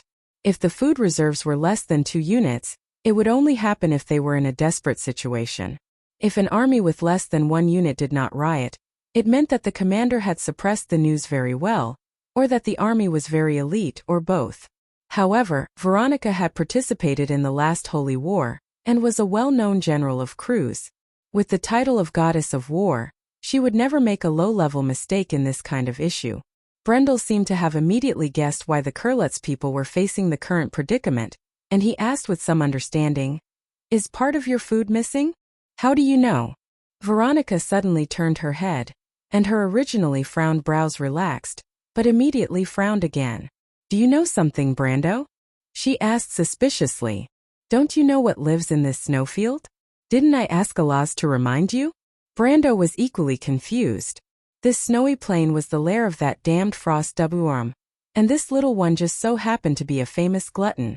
It was very timid, and only knew how to steal the food of travelers. It had been doing this in this forest and Lake Valendon all year round, so it was very skilled at its job. If normal people did not pay attention, they would easily fall for its tricks. Of course, other than being proficient in this field, this frost wurm whelp was also an expert at sneak attacks and sneak attacks. In short, it would never fight you head-on. If there are any vile adjectives, they must be reserved for it. Alaz? Veronica thought for a while before she remembered the doll-like girl who had accompanied Mephistopheles.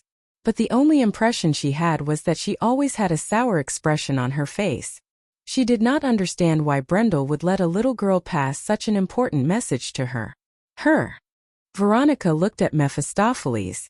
Brando saw Veronica's expression and understood that Alaz had done something good. No, she might have forgotten about it long ago. That girl. He suddenly realized that he had made a mistake. He should have let someone more reliable come, such as Amandina.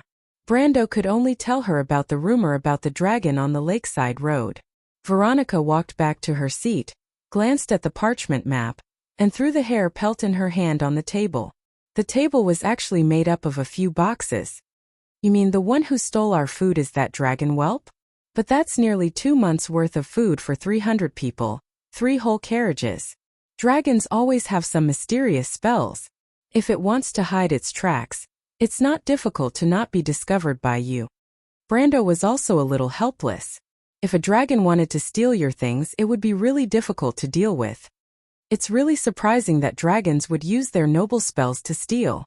This is a little different from what I read in the books. A girl in white in the corner suddenly spoke. Brando had noticed her early on. The girl had a cute baby face, a white scholar's hat on her head, eyes as blue as the sea. She was wearing a long robe with 2 blood-red crosses on her shoulders, a pair of gray squirrel leather gloves, and a thick book with a small brass cross hanging from the end of the book between the pages. I'm sorry, I'm not questioning your words, I'm just curious. Seeing Brando's gaze sweep over, the girl hurriedly explained with a smile. And this is... Brando read some confidence from the other party's clear and transparent eyes. The girl was obviously not good at hiding her thoughts. Although she tried her best to appear approachable, she still gave the Erewhon people present the feeling of being treated as barbarians. This was a typical Cruz aristocrat's sense of superiority, but it had not yet turned into arrogance. She must be a child who left home for the first time. Shido, she's a descendant of Marquis Toon and is now studying at St. Eberson. She's a smart child with outstanding talent. Brando, you'll definitely like her.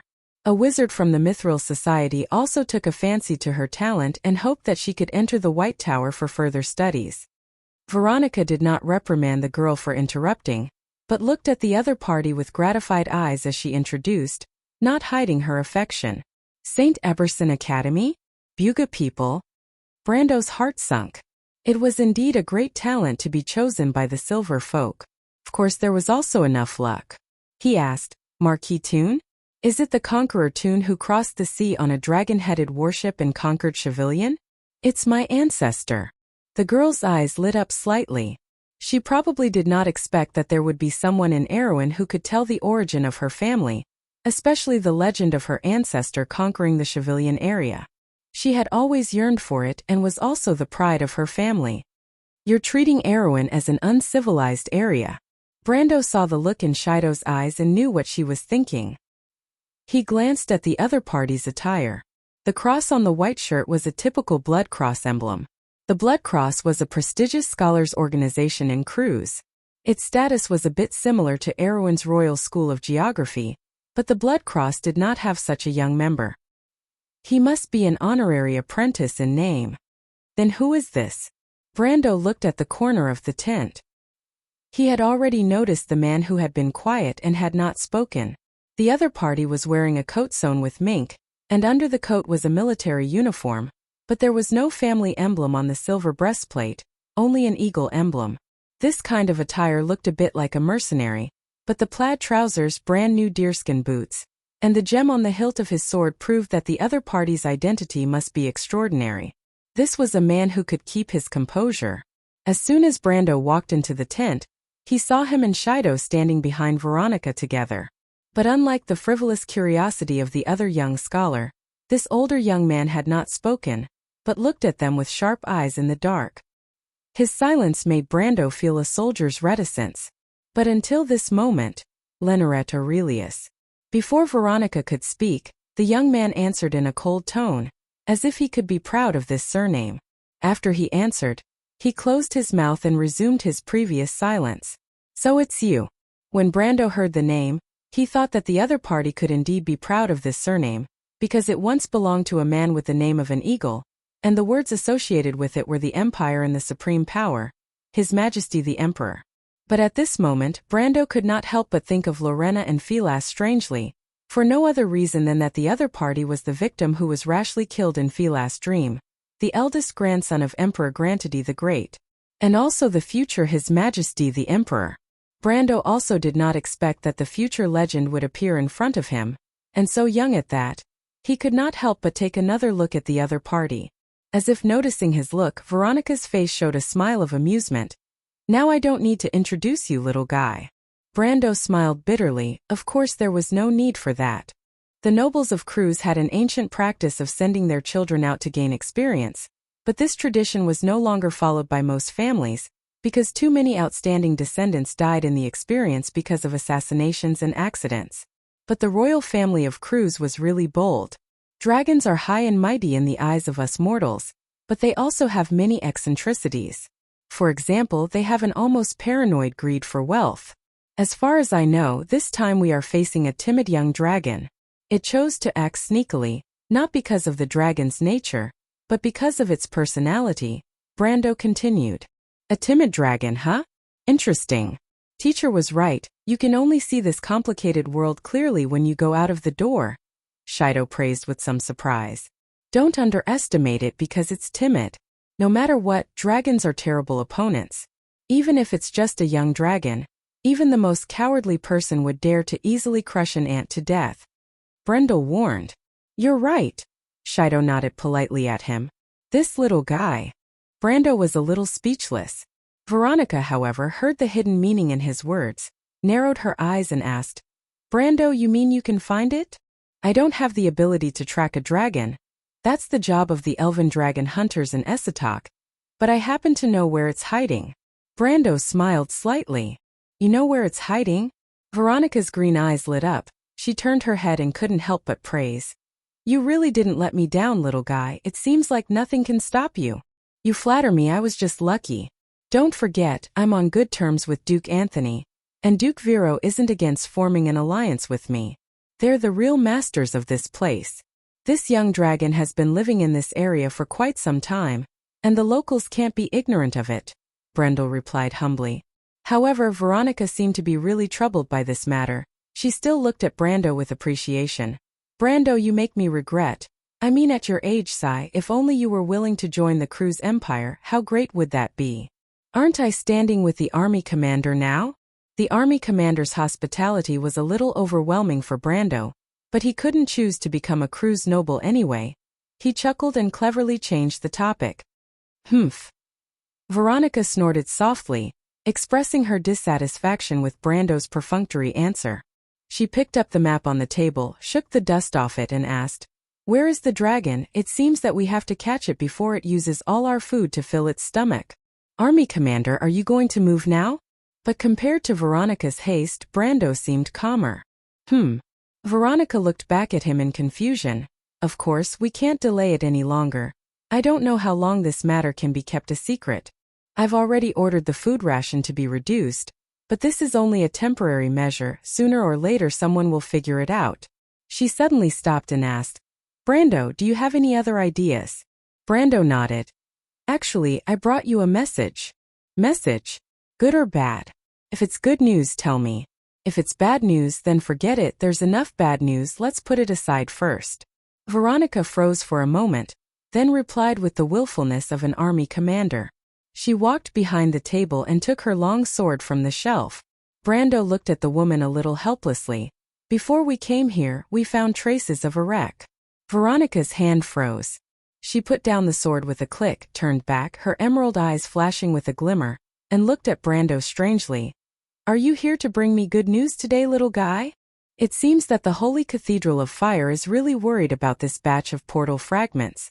Brando looked at her, but replied to himself. You guy. They know, of course we are anxious. Do you know how much face the Empire has lost this time? You have a part to play in this, don't be too proud. Someone will settle the score with you. Veronica saw Brando smile and knew what he was thinking. Brando glanced at the other two. Lenorette was silent and unmoved by his and Veronica's words, sitting there like a sculpture, while Shido held a book in both hands and looked at him curiously. In Cruz, Brando was now a household name. Since the last Holy War, had the people of Cruz ever been defeated? Tell me, what the hell is going on? Veronica asked. Brando then told the story of the huntress, and when she heard what had happened to Peya, Veronica's face did not show much sympathy, but said coldly, Arek is digging his own grave. In the end, she turned back and asked carefully, You said that the girl followed the trail all the way here, which means that her brother is still alive, and left marks all the way, telling you that Arek had passed through this area. She looked puzzled. But what is the connection between these two things? Are you trying to say that Arek is also moving towards the young dragon's lair? Exactly, Lady Veronica. Before coming here, in order to avoid leaking the news, there is one thing I actually did not tell you. Brando replied. You already know that Arek's trip is for the Heart of the Dragon, but you don't know that the Heart of the Dragon is in the Glacier of Despair, guarded by the young dragon. Veronica was stunned for a long time. So you have some kind of conspiracy, right? She stared at Brando and asked, What do you mean by conspiracy? But Brando still nodded. Whether it's an adult dragon or a young dragon, it's not so easy to deal with, and Arek may not dare to say that he has it in the bag, so I suspect that they will go to one place first. Where? The Holy Cathedral of the Hibernator. When Veronica heard the name, it was as if she had been pricked by a needle. She narrowed her emerald eyes, revealing a dangerous light. I've heard of this place. You're not going to tell me that those things are still alive, are you? Of course they were still alive. The alpha wolf Ekis was only temporarily sealed and fell into a demigod's slumber. Not to mention her children. Back then the dusk wolves chased the father of the giants, Milos the Frost Weaver, to this place. After a great battle, the frost giant god fell here, and Ekis blood also flowed on the snowy plains, and foul creatures were born from it. Those dark children were later sealed, but still slept in the Holy Cathedral of the Hibernator. Arek certainly had no way to deal with the young dragon. His only chance was to release those children of Ekis. Brando almost immediately guessed the Duke's idea. But the Duke certainly did not know what he was about to release. It was not the mixed bloodlines of the calamity of wolves, but the real pure-blooded demonic wolves born from Ekis blood, the real creatures of chaos.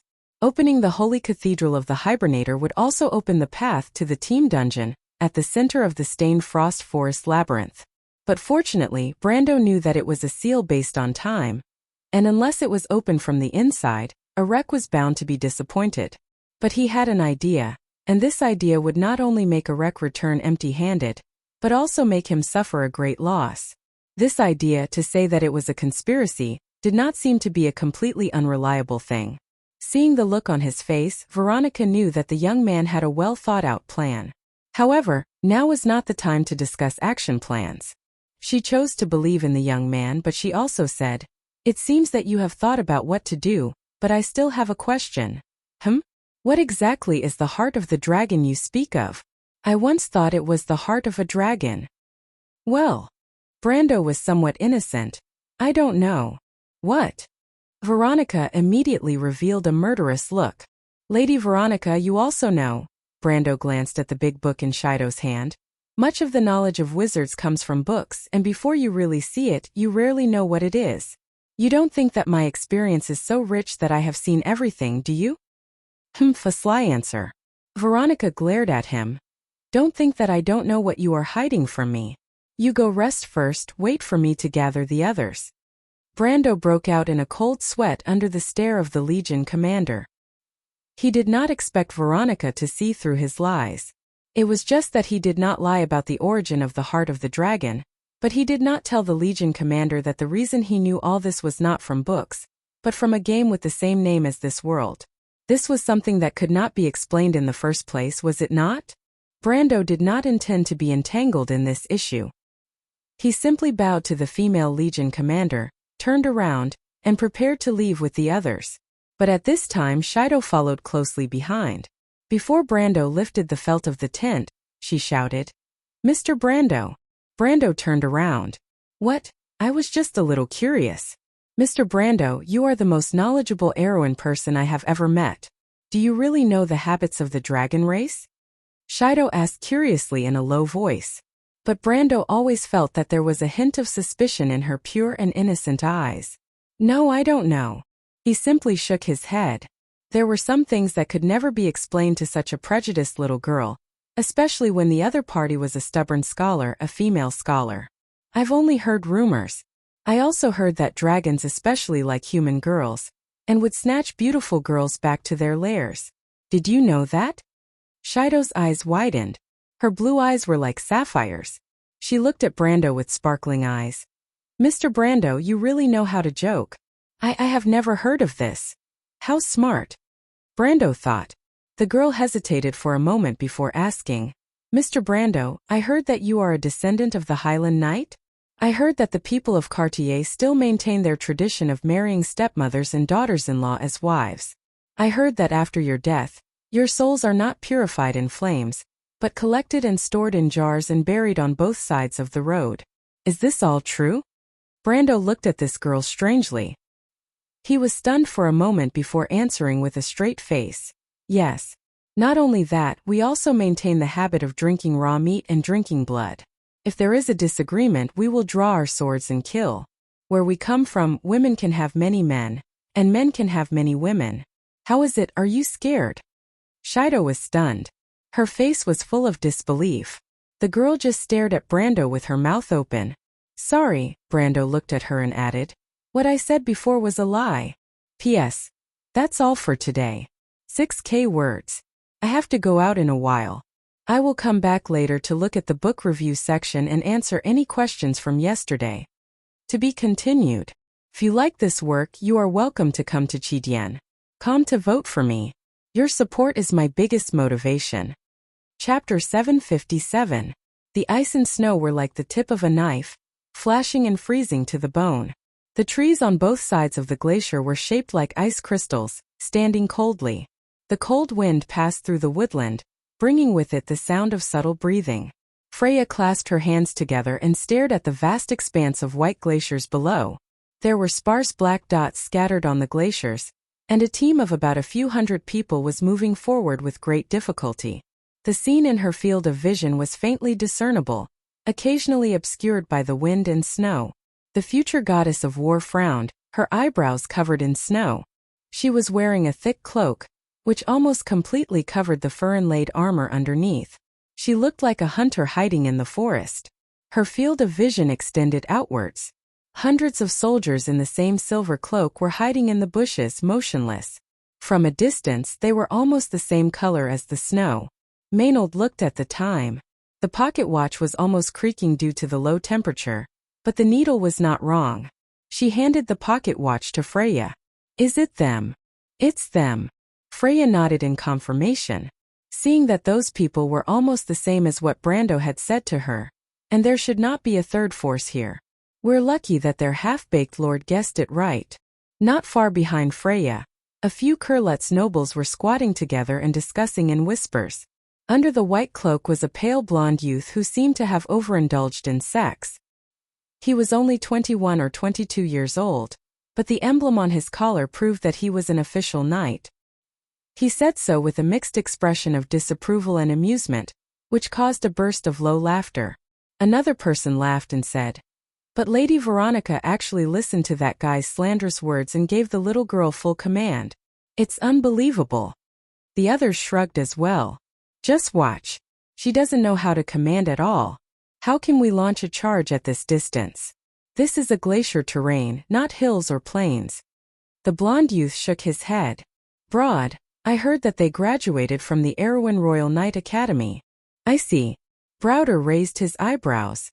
This distance was consistent with the distance specified in the drill, but Erewhon soldiers must lack experience in fighting on the snowy plains. Tactics should be adapted to local conditions. In his opinion, this woman was a rigid dogmatist. Let's wait and see. He glanced in that direction. They were all excellent soldiers, so they wouldn't disobey orders. However, he was certain that the other party would fail, so he couldn't help but look in that direction disapprovingly. Get everyone ready, the enemy might discover us first. They're just some private soldiers of Aween's nobles, they're just chickens and dogs. That bumpkin lord's judgment is somewhat reasonable. It's very likely that the ones below are just cannon fodder. We shouldn't encounter any trouble. He probably wants to train his commander so that we're out of luck. Behind Browder, a tall female knight with overly thin cheeks judged. He also wants us to pretend to be a dragon, a Wu. One of them teased, putting his hands to his cheeks and imitating a dragon's roar. Ha ha ha. It caused a burst of low laughter all around. The low laughter finally caught Freya's attention. She took a light breath and looked back with some dissatisfaction, but she turned back with a frown. Don't worry about them. Maynard glanced at her and reminded her. I know. Freya nodded. This was the first battle that she had commanded in the truest sense, and she would never take it lightly. She raised her head, and her light brown eyes once again reflected the traces of the noble's private soldiers through the wind and snow. She couldn't help but think of the question that Brando had asked her. Please don't laugh anymore, Army Commander. Shido blushed in the wind and snow, looking very embarrassed. I'm sorry, Shido, but you really shouldn't regard the Erewhon people as barbarians. Ha ha, ha ha. Veronica narrowed her eyes, but she couldn't help but smile. She saw the senior girl turn around a little embarrassedly and explained. Their late King Eric was also a noble of the Cruise people. In fact, the Erewhon people and the Cruise people have always been of the same root, but they also have their own culture. You followed those guys in the imperial capital. The things you learned were really biased. So only when you walk out of the door can you see the real world.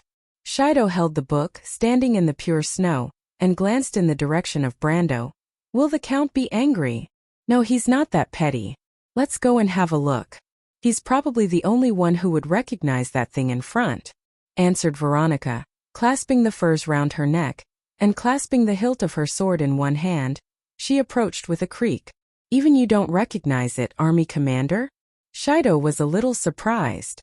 Don't be curious, that little guy is a strange person. He said he learned these things from the files of the Black Tower wizards. Humph, I talked to William, it seems that there are some things that even he doesn't understand. This little guy must have some secrets on him. Veronica replied. The scholar was slightly startled and couldn't help but look in that direction curiously. Brando creaked over a thick glacier. He looked up and saw something in the distance that seemed to be standing on the edge of the sky. That thing naturally attracted people's attention, like the corner of a huge structure, as black as ink, obliquely inserted into the glacier. Only a very small part of it was exposed. The whole corner exuded a metallic luster, and the surface of the metal was covered with light blue textures, sparkling in a regular geometric pattern hanging from the top of the corner, densely covering the whole body of this thing.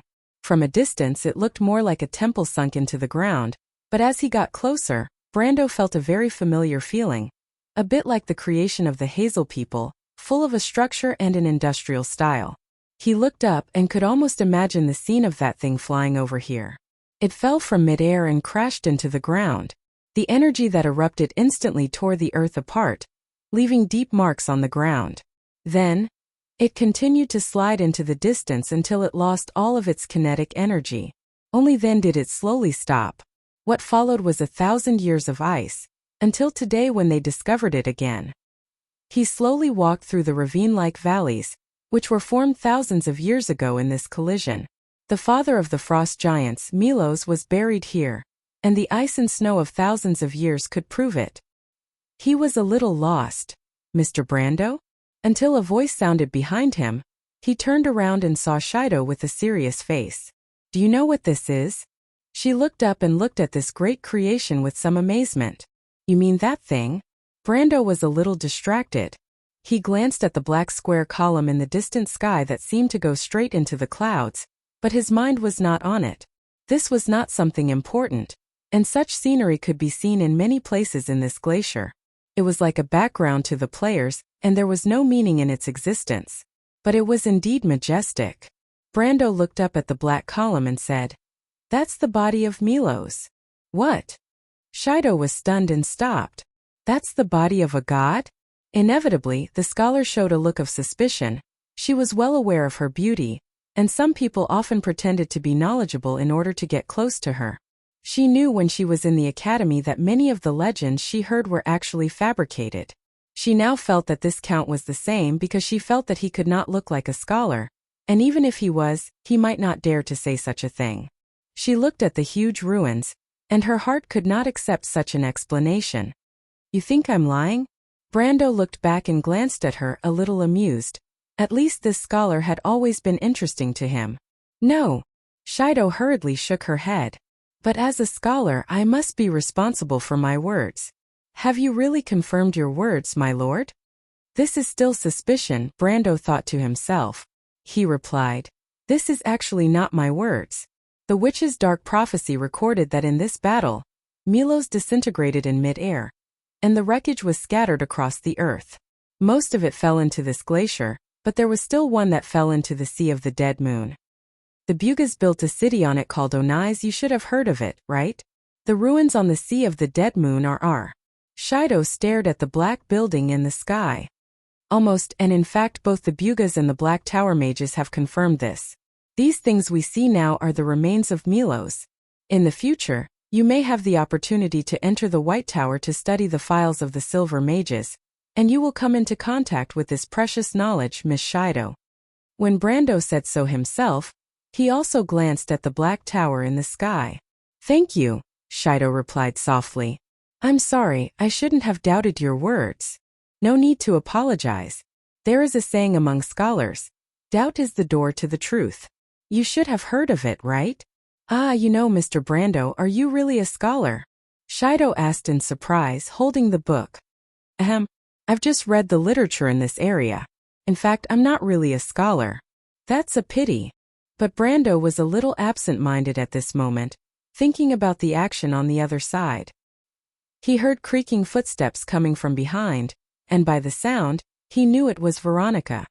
"How about it, are you confident, little one?"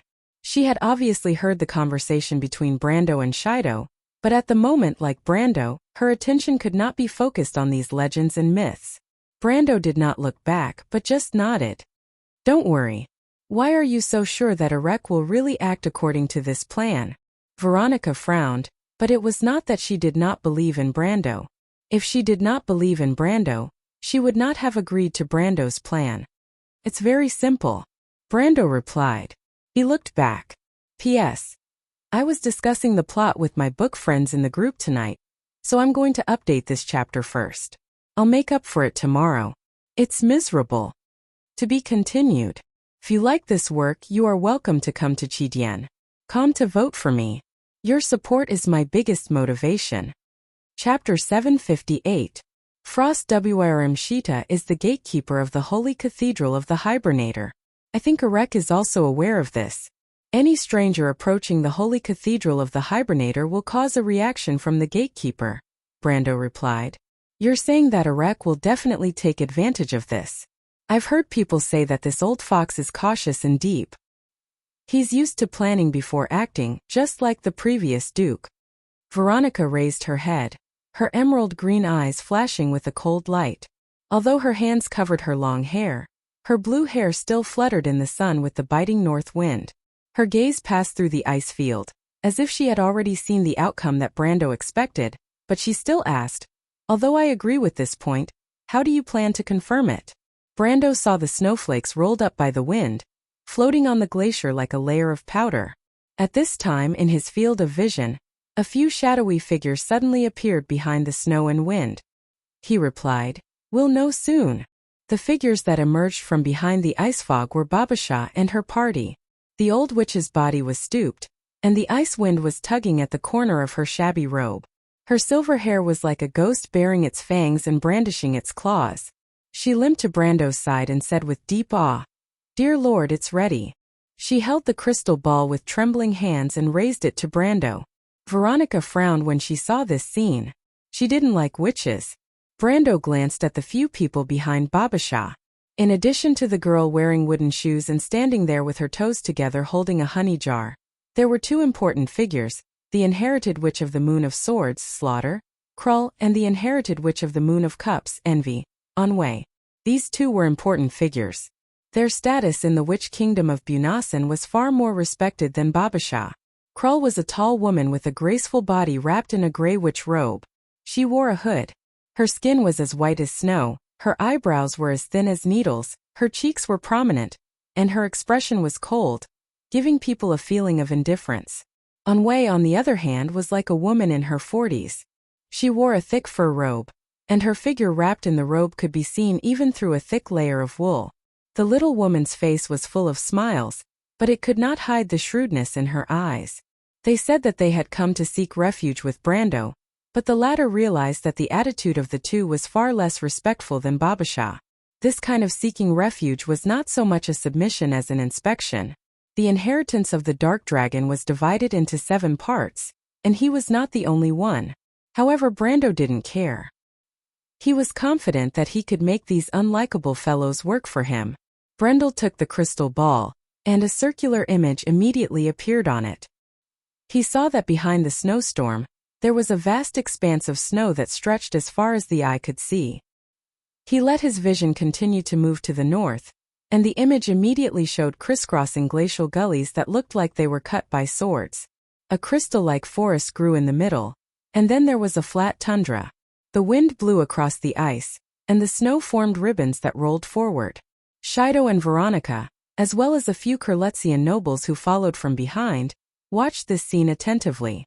Detection spells were the witch's specialty, and even the astrologers who were proficient in prophecy spells could not compare to them. This power came from the blind girl Elaine, and everything in the past and future of the mortal world was reflected on the surface of the Abyss Lake. It was also said that the powerful witches could indeed detect a part of the cause and effect of the future. The spell of the crystal ball was controlled by Anwei. When Brando carefully observed the scene on the crystal ball, he also noticed the young woman. The other party was frowning slightly, but did not show any signs of exhaustion. The vision on the crystal ball was already a few miles away, which could only mean that the other party's strength was already at the peak of the gold level. Suddenly the picture flashed, and a group of people and horses trekking on the snowfield appeared in the icy wind. This group of people and horses were all wearing thick bearskin coats, holding a variety of weapons in their hands, and some of them were leading a dwarf horse. Brando looked at their attire and recognized that these were the Inhal people of the Erek Plateau. The Lantan Islands called them big-footed dwarves, but they were actually not dwarves, but halflings or pygmies. It was said that Erek had a group of loyal Inhal dwarves in his hands, and it seemed that this should be the group in front of them. Halfling cavalry, they are Erek's people. Veronica also recognized at a glance. Brando, it seems that you guessed right again. This is not luck. Brando replied in a bad mood. But he is willing to use his own elites as cannon fodder. This guy Erek is really not an ordinary person. At this time, a series of footsteps came from the snow behind the three of them. Shido glanced back and found that it was their military officer group. Lady Veronica, I wonder if Brund and the others have arrived? Before the military officer group approached, the leading noble asked first. This guy was called Gerd, a core member of the Silver Leaf Arbitration Group from Cruz's Council of Elders. His identity to the outside world was that of an envoy, but in fact, his existence was to check and balance Veronica's power. This man was not a soldier, but he had the back of a tiger and the waist of a bear. He looked more like a ruffian than the knight around him. He wore a gray deerskin coat and a hat on one side, with 3 white feathers on the edge of the hat to indicate his status as a marquis. However, he did not look like an elegant noble, but more like a butcher. The one in charge here is not me, Gerd. If you have any questions, you can ask the count next to me. Veronica narrowed her eyes at this guy and replied coldly. Her tone was very stiff, but this commander was actually not at odds with this repulsive guy in front of her. It was a tradition for soldiers not to associate with the nobles of the Senate. However, she did not expect Gerd to push his luck and replied arrogantly, "I'm sorry, Lady Veronica, but I don't trust these Erewhon people." Veronica's face immediately turned cold. Brando also snorted coldly, "You really don't know what's good for you." "What did you say?" "I said you are a complete idiot." Brando did not have a good impression of the people of Cruz. Veronica was probably an exception, but he had never been a nice guy to others. He directly reprimanded, "When Freya arrives at the scheduled attack location when to launch the attack, it is only related to me here. From now on, I am the supreme commander here, not Lady Veronica and not you. If you have any questions, I don't have to answer them to you. If you are not satisfied, you can take off your pair of squirrel gloves and throw them on me. I don't mind nailing a piece of trash like you to the ice here with my sword. When the blade pierces through your loose skin, I bet your blood will be frozen under your blood vessels before it can flow out." Brando released a trace of elemental energy and locked onto the group of officers, causing Gerd's face to turn pale. "You." He gritted his teeth, but in the end, he did not dare to say the second half of the sentence. "I hope you're right." Gerd suddenly remembered that this guy in front of him had killed Williams. He knew that he was not as respected as the deputy commander of the Holy Cathedral of Fire's Holy Knight Regiment. If Brando was really angry, killing him would be as easy as crushing an ant. Especially when he thought that the Holy Cathedral had lost a genius swordsman in Erewhon, but there was no mention of revenge. Brando's background was so deep that it made his hair stand on end. Veronica coldly watched the argument between the two, and when she saw Gerd flinch, she could not help but frown in disappointment. Although she did not want Brando to be defeated, the courage and accomplishment of the nobles of the Empire were really unsightly. "Brando, are you sure?" Veronica looked away from Gerd with some disgust and asked, "Although the Folded Sword Knight Regiment is the elite of the Azure Skies Regiment, your little girl only has a little more than 100 people under her command. Look at these halfling cavalry, their number is at least a column, Cruz's establishment 500 people. It's really difficult to destroy them all." In response to such a question, Brando only smiled. "Don't worry, leave it to me." He turned back. Previously he had asked the Shire to find Alaz, and it had been a long time, so it should be about time. As expected, the crowd was in a commotion. Cruz's people seemed to be separated by an invisible force, automatically making a path, and the Shire appeared in everyone's sight with Alaz. The little female dragon looked impatient, looking at the people around her with her golden eyes like a beast. "Brando, you're looking for me?" Alaz walked through the crowd. "I heard that you've been in a bad mood recently, so I found some opponents for you to vent your anger on. What do you think?" Brando replied with a smile. If you want me to help, just say it. If it's you, I can consider it." The little female dragon slowly walked through the crowd, and where she passed, the warhorses around her suddenly let out a whine, and these tall herbivores knelt down one after another. The ones on the periphery even collapsed to the ground, and a few even twitched on the ground, and in the blink of an eye, they foamed at the mouth and died. "What did you do to our horses?" The nobles of Cruz immediately objected. Excellent warhorses in Erewhon, in Cruz, and even in Saint-Tassel and Fanzan, were luxuries worth showing off among the nobles. A noble breed of horse was more expensive than gold in the aristocratic circle, and it was also priceless, because no one would easily sell their beloved things. But it was these horses that were killed by Alaz's glare. Alaz looked at those guys coldly and replied, "Your horses are in my way, and I hate these smelly things, keep them away from me." "You!" The nobles were so angry that they almost fainted. Everyone turned their eyes to Brando, and Gerd, as if he had something on him, asked excitedly, "Count, you'd better explain." "You want me to explain?" Brando only found it funny. "Enough," Veronica interrupted. She frowned, feeling that the situation was getting out of hand. She faintly felt that there was something wrong with the little girl brought by the Ash Sword Saint. Alaz did not overwhelm the warhorses with witchcraft, but with her aura. She was the only one who noticed it. "Lord Veronica, please don't be too partial to outsiders. Except for me, everyone here is your subordinate. What a warhorse means to a soldier, I'm sure you know better than I do." Gerd snorted coldly, and replied somewhat proudly. Veronica looked at this guy, as if she was looking at an idiot. "If you want to die, then go ahead." "What do you mean?" Gerd was slightly taken aback. In his impression, this Legion commander of Azure Skies wasn't someone who liked to joke around. He suddenly felt a little uneasy, but it was a little too late. He suddenly heard a voice say, "It means an idiot like you really shouldn't live in this world." The voice had just sounded, and it was already in his ears. "Be careful." He heard the sound of the knight unsheathing their swords, and could not help but turn around in horror, but it was a little too late. A tail as thick as a bucket stretched out from nowhere, and slammed heavily on him. Gerd screamed and suddenly spat out blood as he was sent flying, and fell across the ice, leaving a conspicuous trail of blood. "Ah, this is..." Veronica and Shido looked at the sudden change in surprise. They could not help but be surprised, because what appeared under the sun was an elegant creature with shining scales, a slender neck, and a pair of wings covering the body. To be exact, it was a dragon. A golden dragon. Alaz was entrenched on the ice field, looking down at everyone from above. Her huge body was almost the size of a 3-story building, and her slender neck was slightly bent, supporting a head with 4 horns. Platinum scales as smooth as mirrors replaced her clothes, one next to the other, plated with a layer of light purple metallic brilliance, which was a special color that only gradually maturing dragons would have. Alaz lowered her head. The flames in her golden eyes were burning.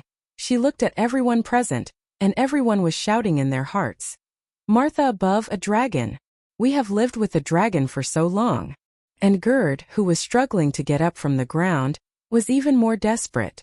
Now he finally understood what Veronica's words meant. He felt that he was really an idiot, hopelessly stupid.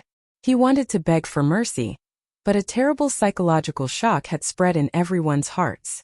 For a moment, most of the people present felt as if they had fallen into a boundless, pitch-black world. There was no sense of touch, smell, or even time or direction in this world. The only thing that could be heard was a terrifying scream from the horizon that was approaching from afar, shaking their eardrums. Gerd had just gotten up from the ground, but his legs were weak, and he fell to his knees. Only Veronica could hold on a little. She supported Shido with one hand. The scholar's face was pale. Brando and the Shire were completely unaffected, but even so, they saw the reaction of the others and understood what it was. This was the power that dragons were born with. Draconic aura. For your arrogance, I should have gouged out your eyes and eaten your heart, to warn other humble creatures to maintain the necessary respect for dragons. But your luck is pretty good. I really don't want to scratch your dirty maggot-like body, so I'll spare your life this time. You'd better not appear in front of me again, or I can't guarantee that I'll burn you to ashes with a single breath of fire." A majestic voice sounded in everyone's hearts, completely different from Alaz's tender and childish voice, as if it was a queen who ruled the world, and only a little of the little female dragon's scent could be vaguely heard. The first sentence of the voice was still on the ground, but by the end of the sentence, the dragon had spread her wings and jumped up, hovering in the air, her voice rumbling through the wilderness. All the warhorses knelt to the ground at the same time. "Brando, you owe me another one." When the little female dragon said this sentence, her voice had already passed through the clouds. Brando looked up, only to see a shadow passing through the snowfield, as if covering the sky. Alaz spread her wings and a terrifying aura spread far and wide across the entire glacier. That was the aura of a dragon. With a crack, Arek saw a crack appear on the crystal in the hands of his wizard, and in the blink of an eye, it broke into pieces and turned into ashes. In less than 2 weeks, the powerful Grand Duke had completely changed his appearance, and his original energetic image was no longer there. He hid under a fur cloak, and the only impression he left to outsiders was a pale face that was so thin that it was almost inhuman. Arek was so thin that he looked like a skeleton, his face covered with wrinkled skin, and only his eyes were still staring motionlessly at the crystal in the dried-up eye sockets. There was still a trace of life in his eyes. "My lord." The wizard turned around and looked at him with a questioning look. "This is the draconic aura. That stupid dragon has indeed made its move." Arek grabbed his cane and said with some fanaticism, "Let's go. I know that old hag Veronica is following us. Let them follow us. They're just a bunch of idiots." "My lord, your body." "Shut up." Arek glanced at Devard coldly. Although he was getting thinner by the day, his majesty was more and more obvious, and the aura that grabbed people's breath seemed to be coming out of his body at any time. Devard shuddered and quickly shut his mouth. I'm not those mortals. In order to get power, sacrifice is inevitable. Remember our pursuit, only chaos is the only one, and everything else is a burden. Arek replied coldly. The pursuit of emotional weakness, the ignorant grab for money and power, and the vain justice, the mortals pursue these things that are not worth mentioning. How can they defeat us? Let's go. Master defeated them in Babel, and it will be the same now. He coughed and then slowly stood up. In the forest, the knight in black robes also stood up. These knights looked very strange. They were far taller than the average person, and looked like the orcs of the Great Plains. But the orcs did not know how to make armor, and their intelligence was only enough for them to use simple weapons. What was more eye-catching was that each knight had an Ouroboros symbol on their cloaks. Freya? Freya? The girl from Bucci was a little distracted. She recalled the scene at that time. Brando stood in the tent and asked her a question seriously. Freya, how will you view war? The last time Brando was so serious was when Braggs told her how to save Bucci. How should she view war? Freya asked herself. She should have hated the war. The war had taken away everything she should have. Her peaceful life, her family, her homeland. Everything she was once familiar with was lost in the raging flames. Looking back at those memories, it seemed that only deep pain was left. But Erwin can only be saved through war, and in this war, you will become the executioner you once hated. Freya, your enemy is not only Madara. You should understand this. You will kill, and more people will be sacrificed in the flames of war, or lose their homes, lose their families. If you are just a soldier, you can ignore it. But I know what your dream is, Freya. Do you know what your goal is? Freya grasped her sword tightly. In a trance, she saw blood flowing, and there were only endless corpses on the battlefield. Among these corpses there was Bess's pure and innocent face. She looked at her with empty eyes, as if she was questioning her. Then she saw the little girl who died in the hands of the demon. Then she saw her family in Bucci. Freya felt that she still lacked an answer in her heart. She closed her eyes and then opened them again. Sound and her 5 senses seemed to have returned to her body, and only then did she realize that Maynard had called her several times. Freya! What's the matter? The future goddess of war turned around. Why are you in a daze? Maynard was a little dissatisfied. I don't know. Freya shook her head blankly. I think I saw a blue shadow, and then I don't know what happened. A blue shadow? Maynard reached out and touched her forehead. Are you too tired recently? No. I don't think so. What time is it? She looked up and asked. See for yourself. Maynard handed her the pocket watch. Freya glanced at it, and then looked at the line of in-hall halflings in the distance. Is there any news from Brando?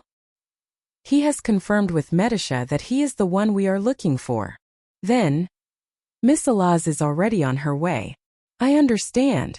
Freya threw the pocket watch into the snow. Brando asked her how she planned to fight to complete this plan. She knew very well that in order to make that old fox fall into the trap, she had to leave no one alive. She pulled out part of the Lionheart sword, and pressed the cold blade with her fingertips, feeling a chill in her heart.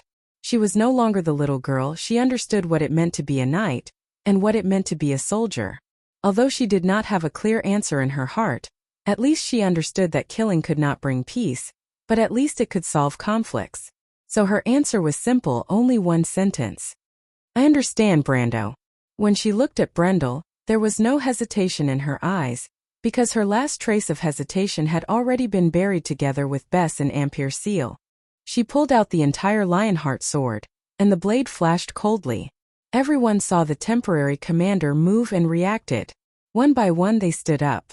The knight took off their cloaks and threw them to the ground. Then the noble officers of Cruz's army looked at Freya, waiting for a good show. Freya glanced at the sword in her hand, pointed it down and ordered, Go down the mountain from both sides of the hill, do not enter the enemy's field of vision. Listen to my orders, cut off the retreat of in-hall halflings on the snowfield. Before seeing the signal, no one is allowed to fight. Cruz's army was stunned. The air was like falling snow, silent and sinking. Wait, this is not in line with our orders. Brund immediately questioned.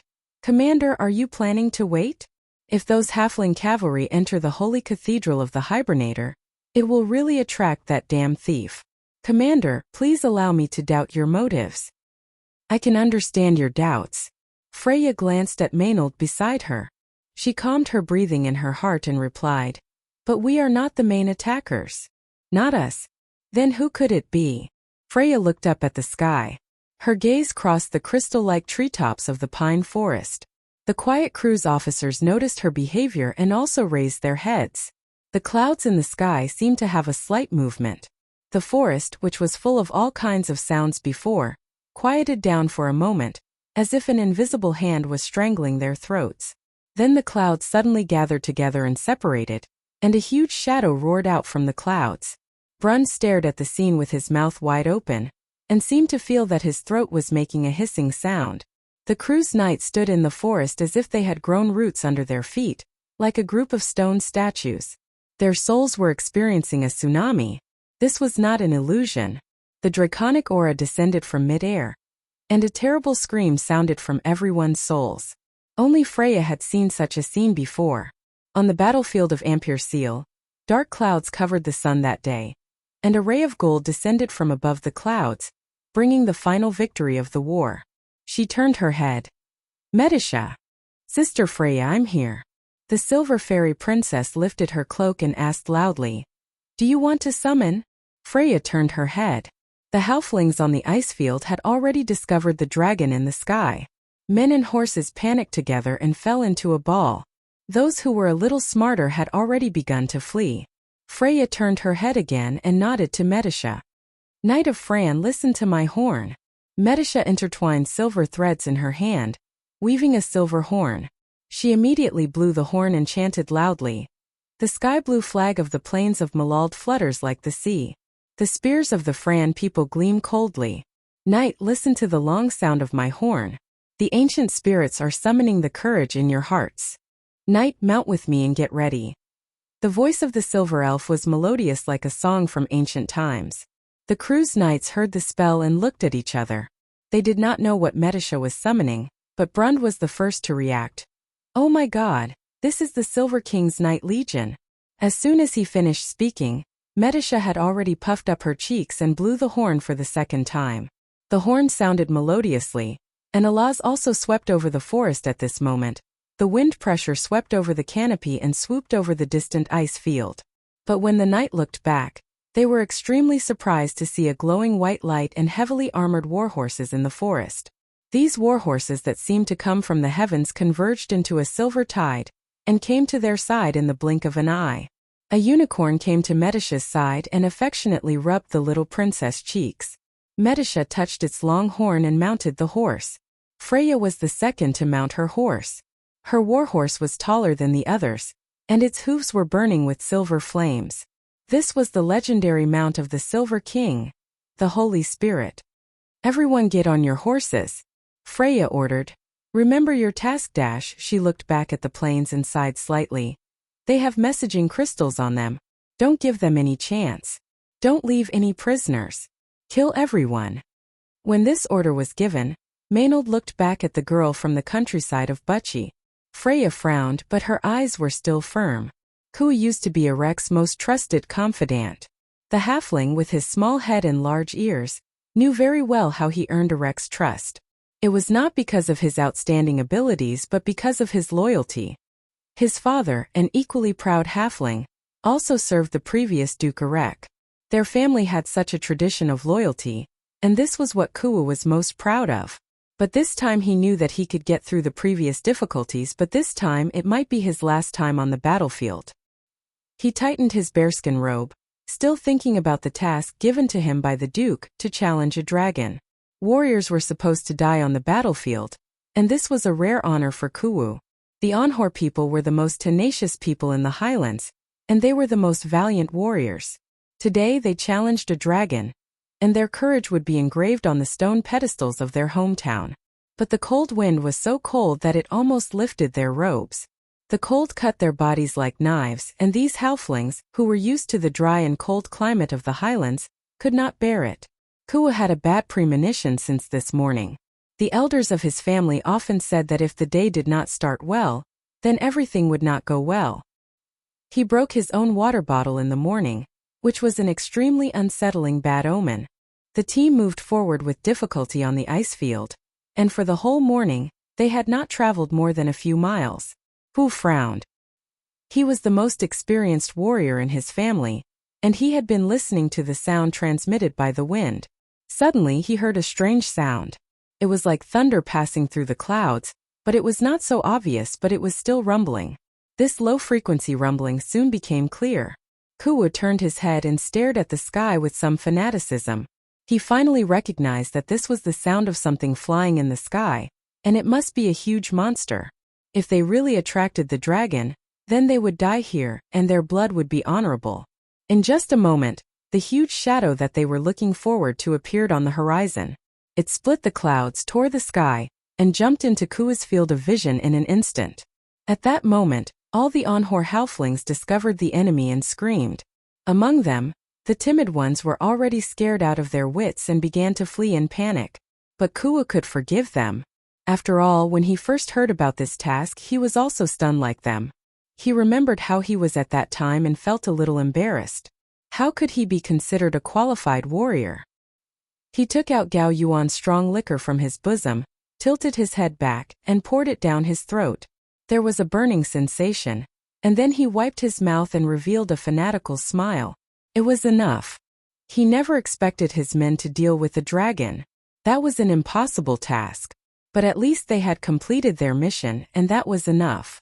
That stupid dragon had been attracted to the ice field, so Sir Lord's plan could be realized. Kuwu almost laughed out loud, but before he could laugh out loud, a trace of haze flashed across his mind.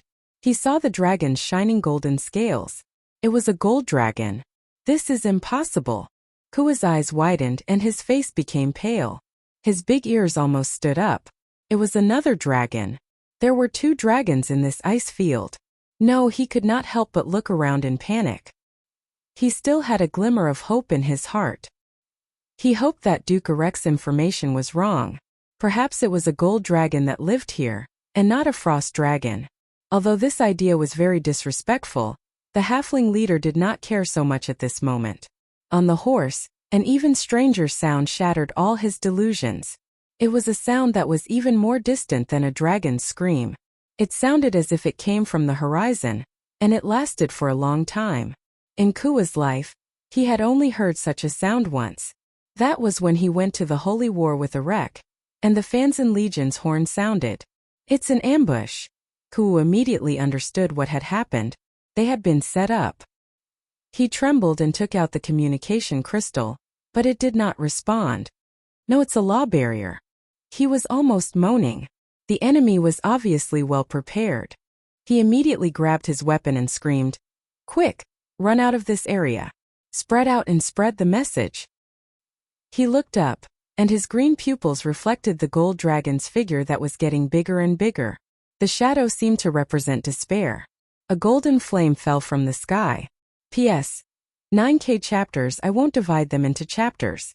I've been busy these 2 days and I only have time to update at night. I think I'll be free tomorrow, and I'll continue to answer questions in the book review section. I'll also solve the previous problem. Also, I'm begging for monthly votes. I haven't begged for monthly votes in a long time. Begging for votes. Everyone, please support me with votes and give me some motivation. To be continued. If you like this work, you are welcome to come to Chidian.com to vote for me. Your support is my biggest motivation. Chapter 759. At the moment of the dragon's roar, the mountains shook. The Myrna said that the shadow of the dragon swept across the plains, and the wind brought by the wings would blow for a day and a night. Allah spread her wings and was still a few miles away, but the wind was already raging through the forest. The triangular flags on the tips of the halflings' spears on the ice field whistled in the wind, but the darkness that gripped their hearts was endless fear. "Dragon!" Someone screamed, and the neat team scattered in all directions on the snowfield. Kuwa saw that he could no longer control the team, and had to escape to the northwest with his night bodyguard. In the blink of an eye, Alaz had already flown over these tiny creatures. She lowered her head, and her huge shadow shrouded the team of hundreds of people. Her golden eyes reflected the scattered halflings. Based on her interest, she first chose the small team in the south. About 20 or 30 halflings rode ponies and were fleeing to the crystal forest on the hillside. But Alaz would not give them the chance. She lowered her head and spat out a mouthful of golden flames. A large fireball fell from the sky and landed on the glacier, instantly engulfing the halflings who were still running away and turning them into ashes. The flames continued to burn on the ice, and even the ice was sizzling as it melted layer by layer, revealing the black igneous rocks below. These rocks that had melted thousands of years ago were once again turned into lava in the flames, and white steam rose up to tens of meters in the air. The scorching flames seemed to have plucked at the little female dragon's excited heartstrings. She let out a scream, flapped her wings and pulled up high. The flames from her mouth were like a golden sword plowing through the glacier, burning all the way into the forest, turning the ice forest into a blazing pillar of fire. But it was not over yet. Her golden eyes locked onto another team, but this time she did not intend to continue spitting fire. Even a dragon could not spit fire endlessly. That was just the delusion of mortals in fairy tales about dragons. Alaz rose high like an arrowhead, and then swooped down on the team of halflings. She swept over their heads, and the strong wind she brought was like a sharp blade, blowing the halflings to pieces. Some of the knights were even pulled off their horses by the huge wind pressure, hitting the hard ice and rolling for tens of meters before stopping. Their brains were already splattered. Alaz looked at these unlucky fellows and felt even more pleased with herself, as if she had vented all her anger. She let out a crisp giggle in the air, but it sounded like a deafening muffled thunder to the ears of others. The little female dragon circled in mid-air and landed heavily on the glacier. She stretched out her sharp claws and grabbed the ice to stabilize her body. The huge impact caused her to tear ice shards out of the ice, leaving behind more than 10 deep claw marks that were tens of meters long. Alaz turned around and swept the halfling cavalry at the forefront away with a sweep of her tail. She turned around and stood in front of these little things, and stretched out her claws to slap away a rider who could not stop in time. Her sharp claws were like 4 of the sharpest steel swords made by the dwarves. With a light slash, the knight's stomach was split open. Then she lowered her head and swallowed the little thing and the horse in one bite. Dragons were not the embodiment of justice in any legends. The in-hall halflings who belonged to Erek seemed to have finally realized that there was no hope of escaping, so they angrily picked up their spears and attacked.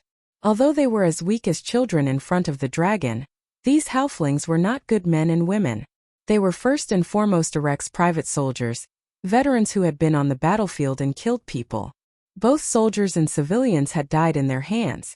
Once on the battlefield, they were all desperados who did not care about their lives. It was just that even undead followers might not have the courage to fight against a WRM. Alaz looked at these tiny creatures and could not help but yawn. She casually broke a few spears that were thrown at her, then raised her claws and slapped the halfling cavalry into meat paste one by one, as if she was playing whack-a-mole. When she slapped the 7th one, the halfling finally broke down, crying and running away. When Kua turned around, he happened to see such a scene. Those were his clansmen. His heart ached, but he knew that those people would not be able to escape. The dragon was just a cat playing with mice. The wind whistled in his ears, he held the reins tightly, his body crouched on the horse's back. The surrounding scenery quickly receded from both sides, but he did not intend to retreat into the forest, but had been retreating north along the snowfield. The previous 2 teams were first targeted by the terrible dragon, because they were in a hurry to retreat into the forest. Dragons were very shrewd creatures, but most mortals only remembered their barbaric side. But Kua knew this very well, so he led his night guard to escape this disaster. He did not expect to survive this battle, but Kua knew very well that at least before he died, he must first find the holy cathedral of the Hibernator, or at least seal the young frost dragon. This was the last thing he could do for Grand Duke Erek. But things were not that simple. The big-eared halfling turned his head, and a silver light flashed on the horizon. The valiant girl on horseback was commanding hundreds of knights to chase along the glacier. The Valkyrie was wearing Erwin's knight armor, and 2 cloaks fluttered behind her like wings. Behind her, after experiencing the 2 incidents of the dragon and the Valkyrie, Cruz's knights finally reluctantly accepted the fact that the girl had become their temporary commander. This had nothing to do with Freya's leadership ability, but strength on the battlefield could indeed determine a lot of things. Soldiers advocated force, and it was an immutable truth that only the strong could be the boss. The knights of the Folded Sword Knight Regiment rode on their gleaming warhorses, sweeping across the ice field like a rolling snow wave. Unlike the halflings' ponies, these Valkyries' hooves did not sink into the snow at all. It was as if they were flying on the surface of the snow, and their speed was incredible. Freya divided the knights into echelons, forming a diagonal line from left to right. She commanded them to rush down the mountain forest, then advance north along the west side of the snow field, and soon caught up with the first fleeing halfling cavalry. Luoji! Everyone else keep going, don't slow down. The girl shouted, and her voice spread far and wide through the strength of a silver rank, echoing on the battlefield. The name Freya shouted was the name of the female knight with a somewhat thin face. This name made Luoji frown. The female knight even raised her head and looked ahead, but did not answer. She felt a little awkward being commanded by Erwin's people, but as a soldier's nature of obedience, she still drew her sword and shouted, "10th echelon, prepare to attack." The knights behind her responded in unison, and the sound of swords being drawn rang out for a moment.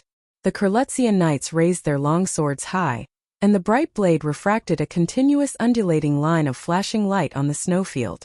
Looking down from the sky above the snowy plains, a slanted black line was moving forward rapidly.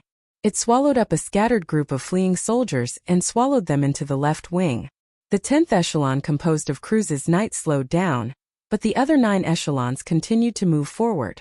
Freya leaned on the back of her horse and looked back nervously, but she was satisfied with what was happening. The Knights of the Folded Sword Knight Regiment had high tactical literacy and almost perfectly executed her tactics. Freya seemed to finally be relieved. She raised her head, and at this moment, the demeanor of the future Valkyrie seemed to finally radiate from this girl from the countryside of Buchi. Her eyes were shining, and she drew her sword and pointed to the front. She firmly ordered, "The 3rd, 4th and 5th echelons break away to the east. The 2nd, 6th and 7th echelons attack freely. The 8th and 9th echelons take care of the rear. The rest of you follow me." Under Freya's command, the battlefield immediately changed. Cruz's knight regiment suddenly scattered like a pack of wolves, rushing towards their respective targets, faintly forming an encirclement. Although the enemy they had to encircle was several times more than them, there was a giant dragon chasing after these halflings. No one had a trace of fear in their hearts. What's more, they were the proud elites of Cruz. How could they bow down to Erwin's country bumpkins? Even if Alaz was not on the field, they could still proudly launch a charge against these halfling cavalry. Freya's tactics were almost immediately effective. The halflings under Arek's command were finally in trouble. These Cruz's knight regiment were much more purposeful than Alaz, who was more playful. They carried out the wolfpack tactics, like groups of winter wolves driving their prey forward and constantly killing those who fell behind. If a halfling cavalry tried to rush out of this net, the 8th and 9th echelon Cruz's knight regiment behind them would immediately kill all their hopes. The battlefield was littered with corpses. Some halflings saw that there was no hope of escaping and had to turn around and launch a desperate charge. They were all fierce mountain people, but unfortunately, their opponents were also the best of Cruz's academies. Even if their combat experience was slightly lacking, the average strength of a lower gold was enough to make up for any gap. Almost all of the Cruz's knight regiment had some success. From the 2nd echelon to the 10th echelon, they soon fell into a chaotic battle, but only Freya was still moving forward. She locked onto the team that fled far away at the front. She did not know that it was Kuur and his knight regiment, but she was very clear that the other party must be an excellent commander. Freya had been paying attention to this team almost from the beginning. From the moment Alaz entered the battlefield until now, the commander's choice was almost always the best. The other party did not make a single mistake. Kuwu was fleeing north along the border of the glacier. The pony horse fully utilized its advantage in such a terrain. Wild ponies lived in the cold highlands and often had to pass through the ice gaps between the valleys to go farther to forage for food. Finding cracks in the glacier seemed to have become an instinct in their bones. On the other hand, Freya's valiant warhorse could float on the ice and move forward, but after all, it could not really fly. Sometimes a crack in the ice would kill everyone. So the future Valkyrie had to be cautious. The two sides chased and fled, and in the blink of an eye, A distance of 1 or 2 miles flashed by. Undulating ridges appeared on the ice field. Freya frowned and was a little anxious. If they moved forward, they would rush out of the interference zone that prohibited communication magic. However, she was anxious and uneasy. Kuo was also not having a good time. In his view, the horses of the guys behind him did not seem to need physical strength, and the mounts of his and his knight regiments were already overwhelmed. The winner must be decided in a short period of time. This thought flashed through their minds almost at the same time. Freya gritted her teeth and tightened her grip on the reins, but Brund, who was beside her, could no longer hold back. Although in all seriousness, he no longer had any prejudice against this commander, and it was difficult to talk about commanding in such a battle, but Freya had maintained the necessary decisiveness of a commander from beginning to end, and had not made any mistakes so far, which showed that she was at least calm enough and knew how to analyze, which were at least essential elements of a good commander. But like Freya, Brund also realized that if they continued to chase, their mission would probably fail. We have to find a way to drive them to a dead end. He shouted intermittently against the wind. Freya was slightly startled and then nodded. This was actually her own idea, but the terrain of the ice field was changeable, and how to choose the right one was a problem. Little Pero, we should go that way. Brund turned back and shouted to someone beside him. Freya knew the young man, a top student who graduated from St. Eberson. This thin young man may not be suitable to be a soldier, but it was said that this person's graduation grades were high enough to make all the people who graduated with him jealous. Freya was also an academic herself, and knew very well what this meant. But little Pero shook his head. The terrain of the snowfield is too complicated, and luck plays a big part. If you want me to tell the truth, I can only say that I can't tell. We can only bet on luck and see if Lady Martha favors us. He said so in the wind and shrugged. Everyone's heart sank, but they also knew that this was not an excuse. Knight Maynard. Brund turned his head to the other side again. He knew that this knight was by Princess Erwin's side. Compared to Freya, Maynard was already famous as the best graduate of the first class of the Royal Knight Academy. What do you think? But Maynard's expression did not change. She did not even turn her head, standing straight in the wind and snow like a javelin, and just replied faintly, "Listen to the commander." Brund choked. But everyone's eyes had already fallen on Freya. The girl from the countryside of Bucci was slightly stunned, and subconsciously tightened her grip on the reins. She bit her lip, but did not say anything to refuse. She raised her head and glanced to the northeast. "Yes. That's it for today. I'll go to the book review section to answer questions later. I'm so tired. I'll just roll around and beg for monthly votes. Tomorrow your daily 10,000 strong baboons will be back." To be continued. If you like this work, you are welcome to come to Chidian.com to vote for recommendation and monthly votes. Your support is my biggest motivation. Chapter 760. Knight Brund, do you see that crack in the west? Lead the 8th echelon around from the back and surround the cavalry from the side. Freya suddenly turned her head and looked at the broken glacier in the west, and said to Brund beside her. The broken glacier undulated through the entire snowfield, refracting the sun after noon and sparkling under the ice. Brund looked in that direction, somewhat puzzled. "Why, it's impossible to catch up from that direction." "Yes, Knight Brund, your task is to force them to change direction and let the halflings flee north, preferably northeast." Freya replied. "What's in the east?" Brund was stunned and subconsciously looked in that direction, but in his field of vision, the east and the north were the same endless glaciers. The edge of the glacier shone under the clear sky, like the edge of a mirror, piercing his eyes. He could not help but squint his eyes, somewhat suspicious. "Brund, it's the wind." Little Pero, riding on the horse, seemed to react. The wind is blowing from the northwest." No one present was a fool, and Brund immediately understood. He looked at the ice dust raised by the wind slowly moving in their direction on the glacier, and could not help but marvel in his heart. The wind was blowing from the northwest, which meant that there might be a mountain pass in that direction, and the north and east were most likely in the direction of the colonel. These things were not learned in the nobles' tactical classes and could only be regarded as common sense, but not everyone could acutely perceive and use this to make judgments at this time. The guy in front may have been aware of this early on.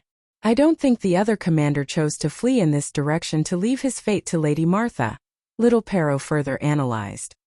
He looked at Freya with some admiration, and said intermittently in the wind, "We've blocked his retreat, the other party will not sit still.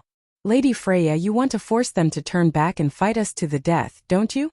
The girl was slightly startled.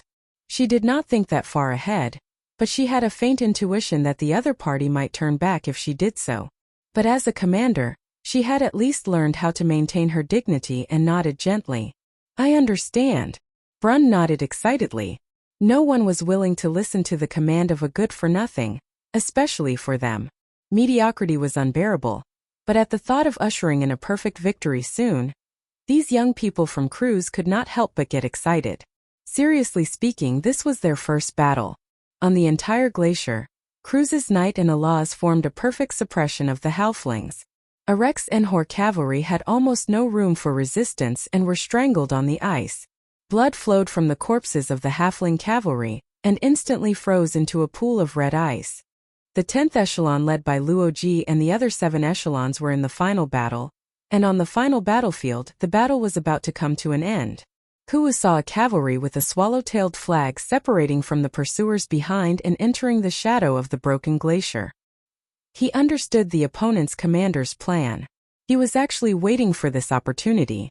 There were 34 night guards around him, all of whom were good lads among the Enhor people. They were the most elite soldiers in Grand Duke Arek's halfling cavalry, and the opponent's cavalry echelon only had a dozen people. He did not believe that 4 times the number was not enough to defeat these unknown cavalry.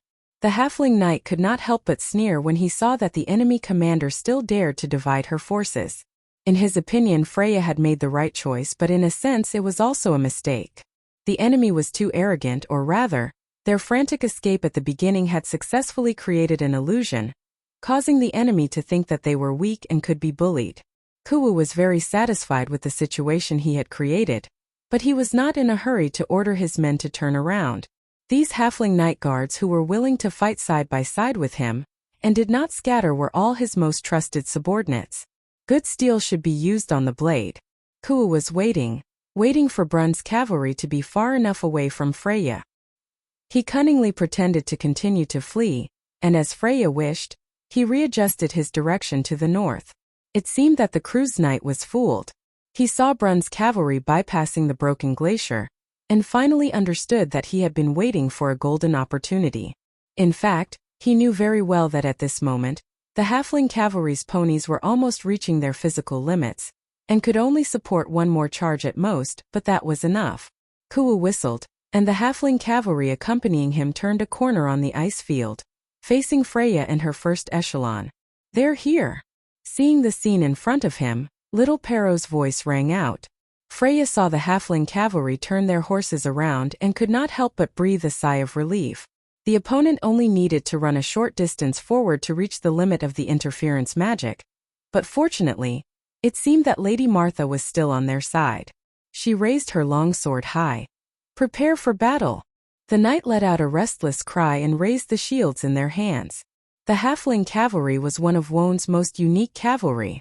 They were not heavy cavalry who were good at charging formations. These cavalry who rode ponies and even war dogs were best at close to mid-range combat. To be precise, they were cavalry who threw spears. The two sides launched a deadly charge on the ice field, and the distance gradually shortened to the point where they could see each other's tense faces, human and halfling. Kuwa's cavalry suddenly whistled and threw the short spears in their hands forward. A rain of short spears flew over tens of meters in a flash and poured into the thin line of Cruz's knight.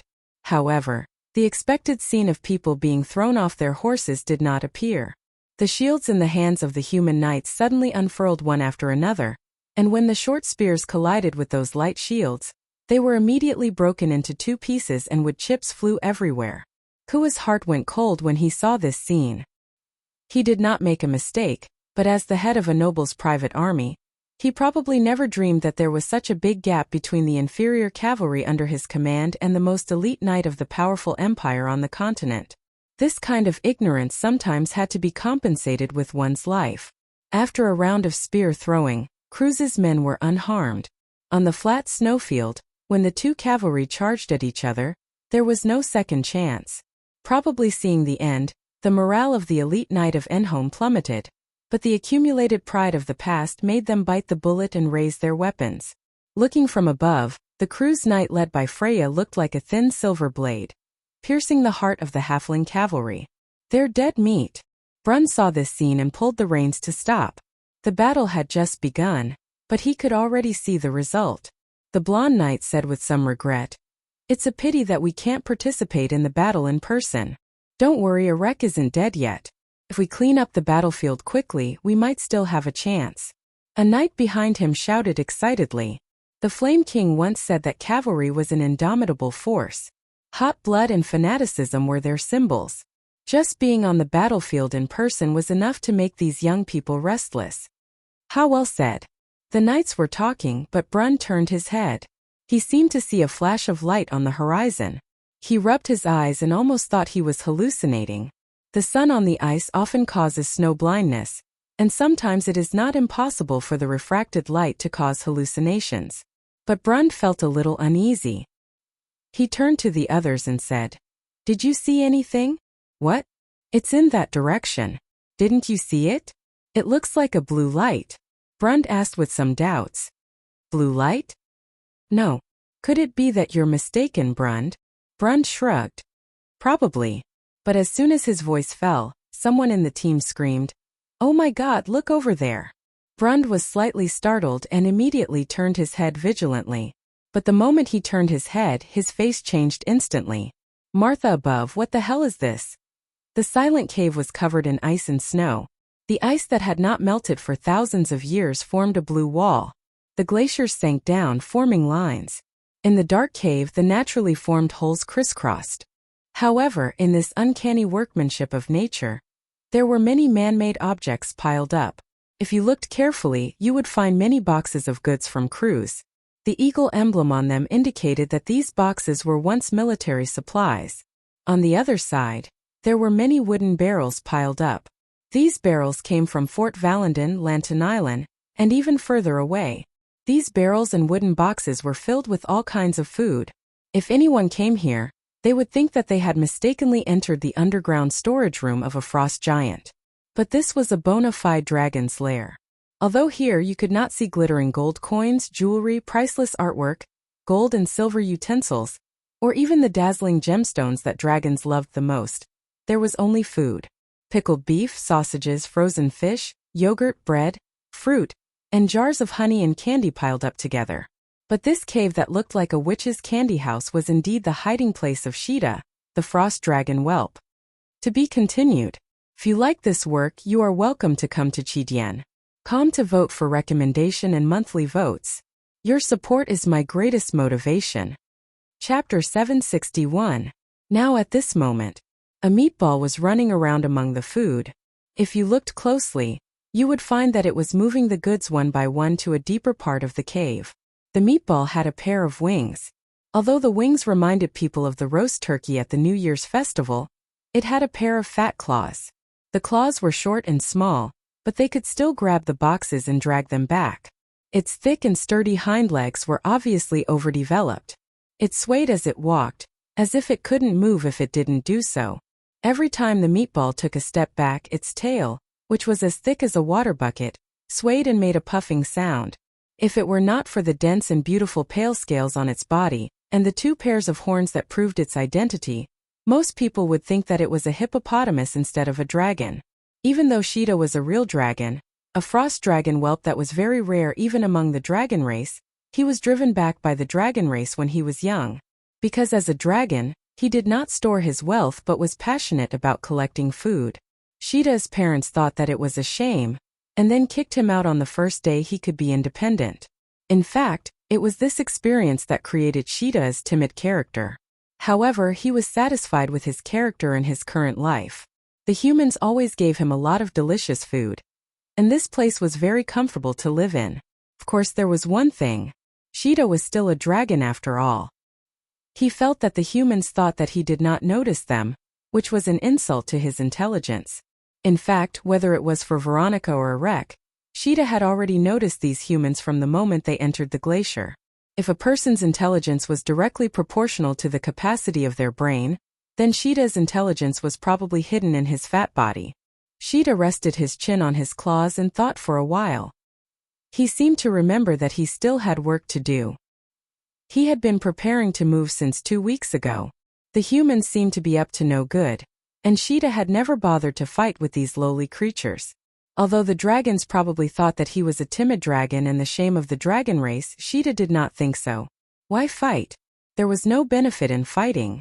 Fighting would consume calories, and it was not easy for him to collect so many delicious things and raise himself to be white and fat. It was not worthwhile to find trouble with those poor, country bumpkin adventurers. There was an old saying in Nine Phoenix, and Sheeta had always regarded it as his motto: those who have nothing to lose are not afraid of those who wear shoes. And now he just felt that he was the one who was wearing shoes. How could he be confused with those beggars? All in all, our Frost WRM whelp spent about 2 weeks to move all the items that could have been moved in 2 days. In the meantime, they even used magic to make up for the time they wasted when they suddenly fell asleep. Sheeta's magic was also unique. He called it the magic of wisdom. Its specific principles were: don't use troublesome spells, don't use spells that were too long, don't use spells that required movements, and don't use spells that were too tiring. The rest were Lord Sheeta's exclusive spells. After the cave was emptied, it became spacious except for one place. In the center of the cave, there was a column of frost standing between the blue ground and the cave ceiling. This column did not look like an ice prism that was frozen by water. From afar, it looked more like a trapezoidal ice wall, and on the front of the wall there was a sun inlaid. To be precise, it was an object that constantly emitted light and heat to the outside world. 4 silver rings surrounded this ball of light, and slowly rotated in 4 directions. And further away from the ball of light, there were some small mercury-like spheres that were also rotating in the same orbit.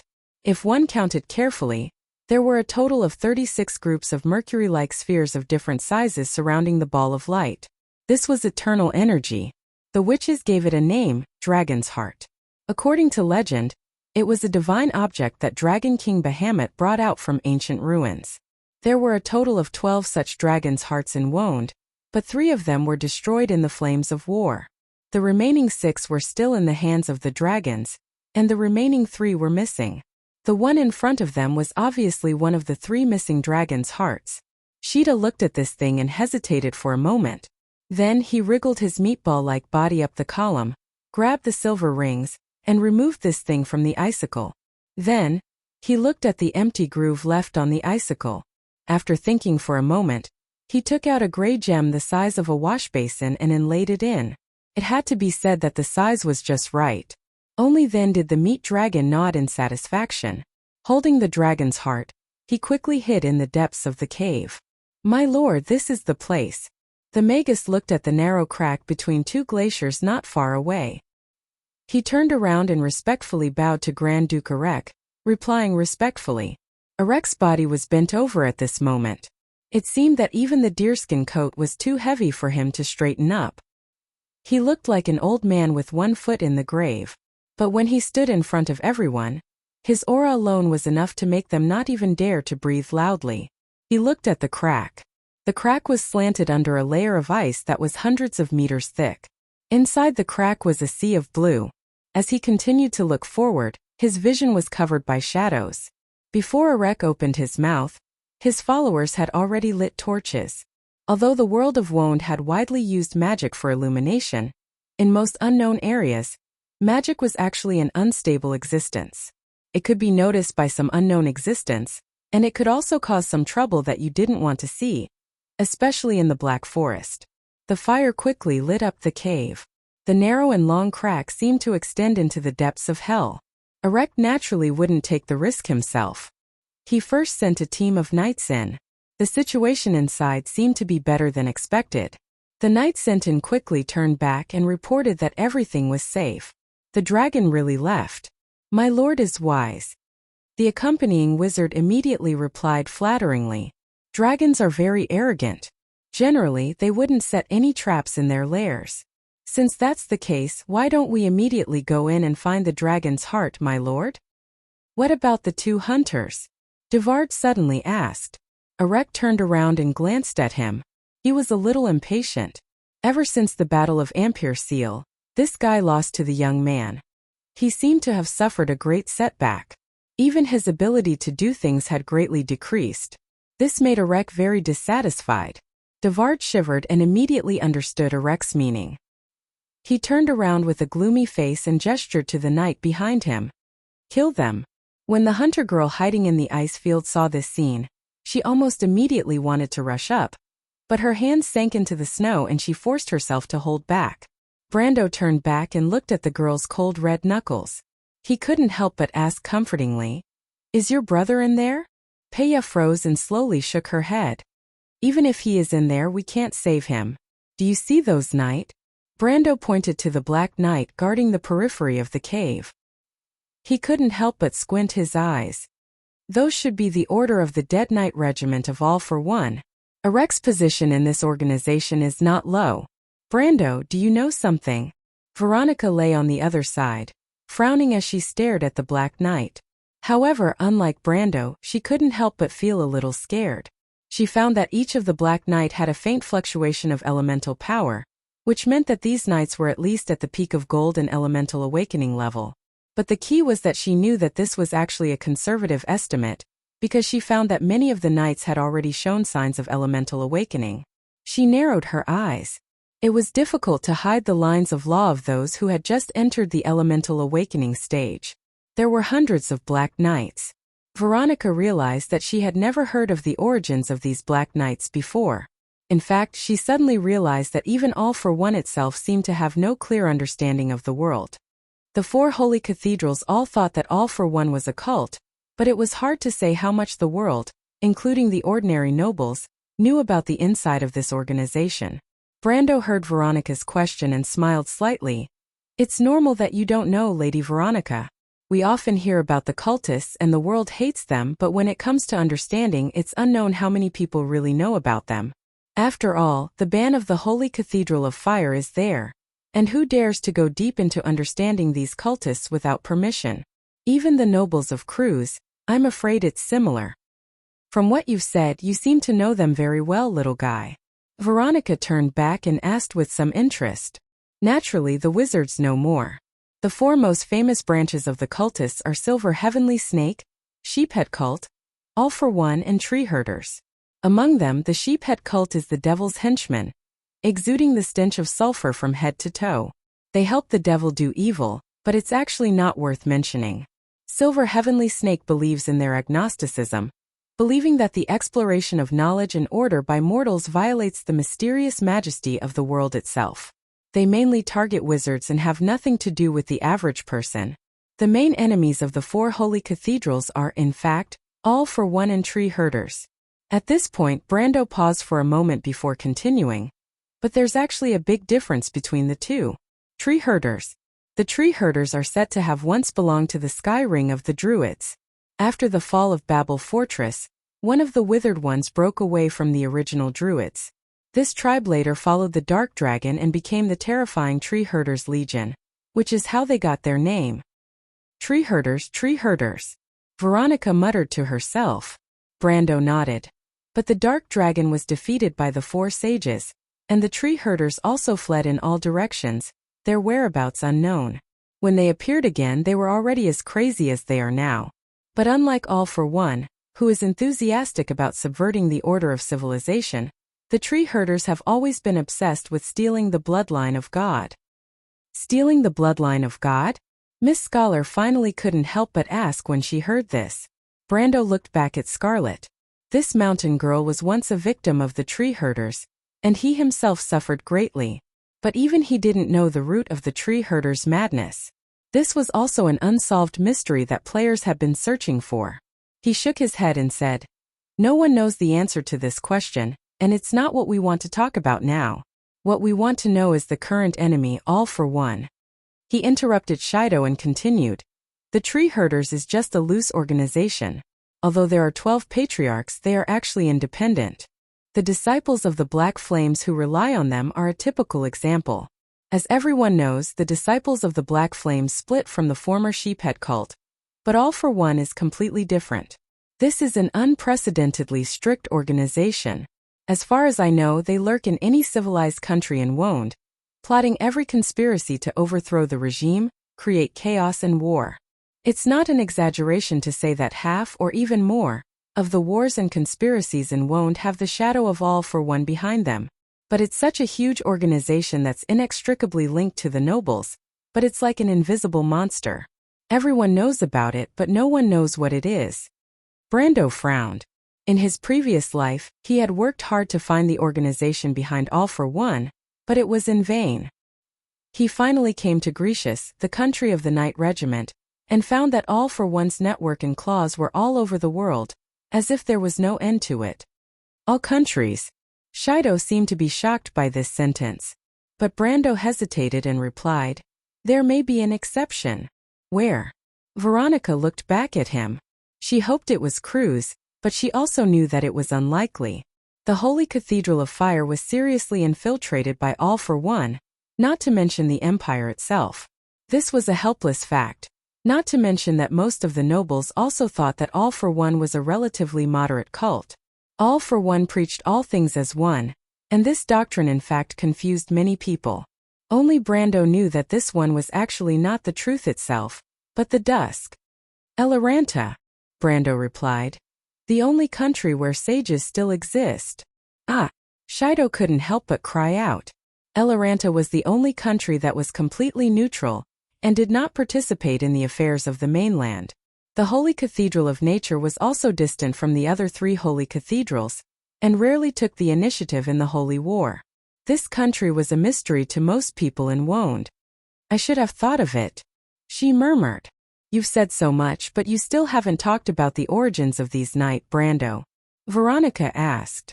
I was just about to say that rice has to be eaten one bite at a time, right? Brando smiled slightly. He looked at the Black Knight. P.S. Woo-woo, it seems that your daily 10,000-strong baboons won't be back for the time being. I wrote 7K words today. == no slapping in the face. To be continued. If you like this work, you are welcome to come to Chidien.com to vote for me. Your support is my biggest motivation. Chapter 763. The structure of All for One is composed of a Senate, a Privy Council, and a Secondary Council. The members of the Secondary Council are called councillors. Many of these councillors are inextricably linked to the nobles of various countries, and some are even nobles themselves, such as Arek, Duke Cypher, and Marquis Yoakum. There are countless lower-ranking members of All for One, but most of the councillors are not actually closely linked to All for One. They gain more benefits from All for One and pay less in return. This is actually a means of All for One to win over people's hearts. They have some evil black magic, unknown channels of information, the placement of aids, and the circulation of some unseen stolen goods. For example, they are behind the banned slave trade in Cruz, Saint-Tassel, and Erewhon. Although these illegal activities have long been banned by law, regrettably, they are quite popular among the nobles, and thus have become a breeding ground for evil. The cultists use such means to lure you and our filthy nobles into depravity, and use this as a link to slowly corrupt them. A few nobles will become core members, and I think Arek is one of them. Shido was a little sad when she heard this. This was not the aristocratic circle she had imagined. It was hard for her to imagine that there might be a cultist lurking among her friends. She could not help but frown and ask, Mr. Brando, is what you said true? How could? Shido, you are inexperienced, so you don't know how sinister this world is. Most of what Brando said is true. The nobles of the Empire sigh. Veronica sighed. Brando silently waited for the two of them to finish. He knew that Veronica had reason to sigh, because she was also a member of the aristocracy. Naturally, she felt sorry for the overall decay and depravity of this class. However, he was not. Everyone thought that he was the son of the Holy Sword Darius and had inherited the glory of the Highland Knight, but only Brando himself knew that there was a more noble and arrogant soul residing in his heart. Then he continued. The Privy Council is composed of the President of the Privy Council and 113 members of the Privy Council. These people will wear the silver ring of the ringed serpent and address each other respectfully as Your Excellency. They fight for a common goal, which is to return the world to the rule of the Twilight Dragon. There are generally two requirements to become a member of the Privy Council. First, you must have a fanatical and wise belief in the doctrine of all for one. Second, your own strength must have reached above the elemental activation level. Amon, who we killed last time, should be a member of the Privy Council. I found this in his dimensional hole. Brando took out a shiny silver ring, on which two serpents were circling, biting each other's tails. Veronica snorted softly, somewhat disdainful. The All for One Society had 113 elemental activation members, but the Holy Cathedral of Fire had more than that. Even the Flame Family Knight far exceeded that number. The core strength of All for One Society was nothing more than that in her eyes. Brando felt her emotions, but he did not immediately remind her. Instead, he continued, "As for the Council of Elders and the chairman of the Privy Council, no one has seen the identities of these people. Even the number of elders in total is not clear. Their existence is only mentioned in some fragmentary information.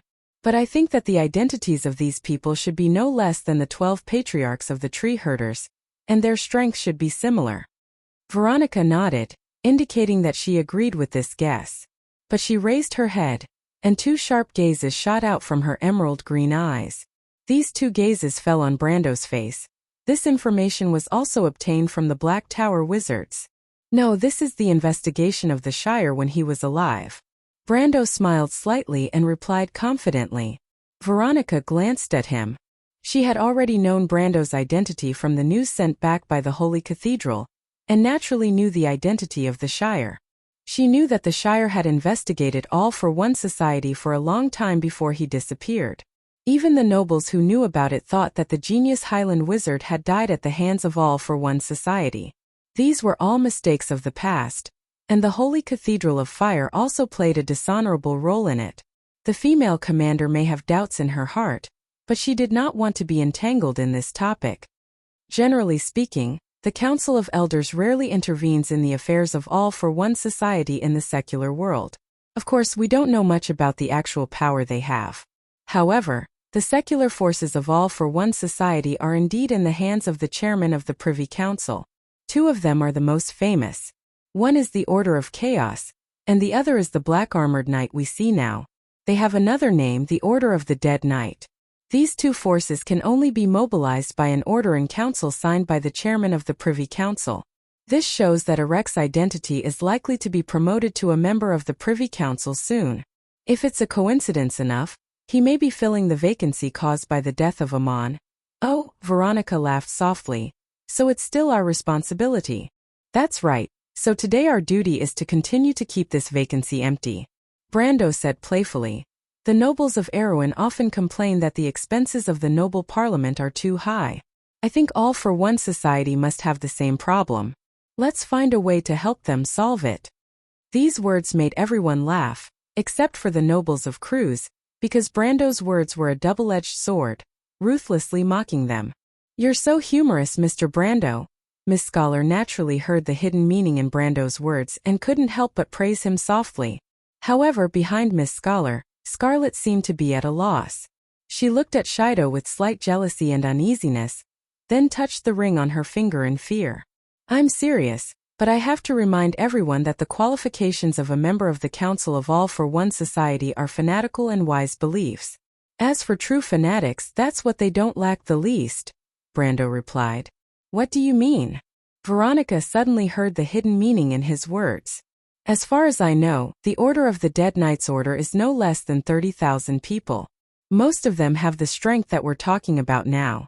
And among the secular forces of All for One, the Order of the Dead Knight's order status is far below that of the Order of Chaos," Brando said slowly.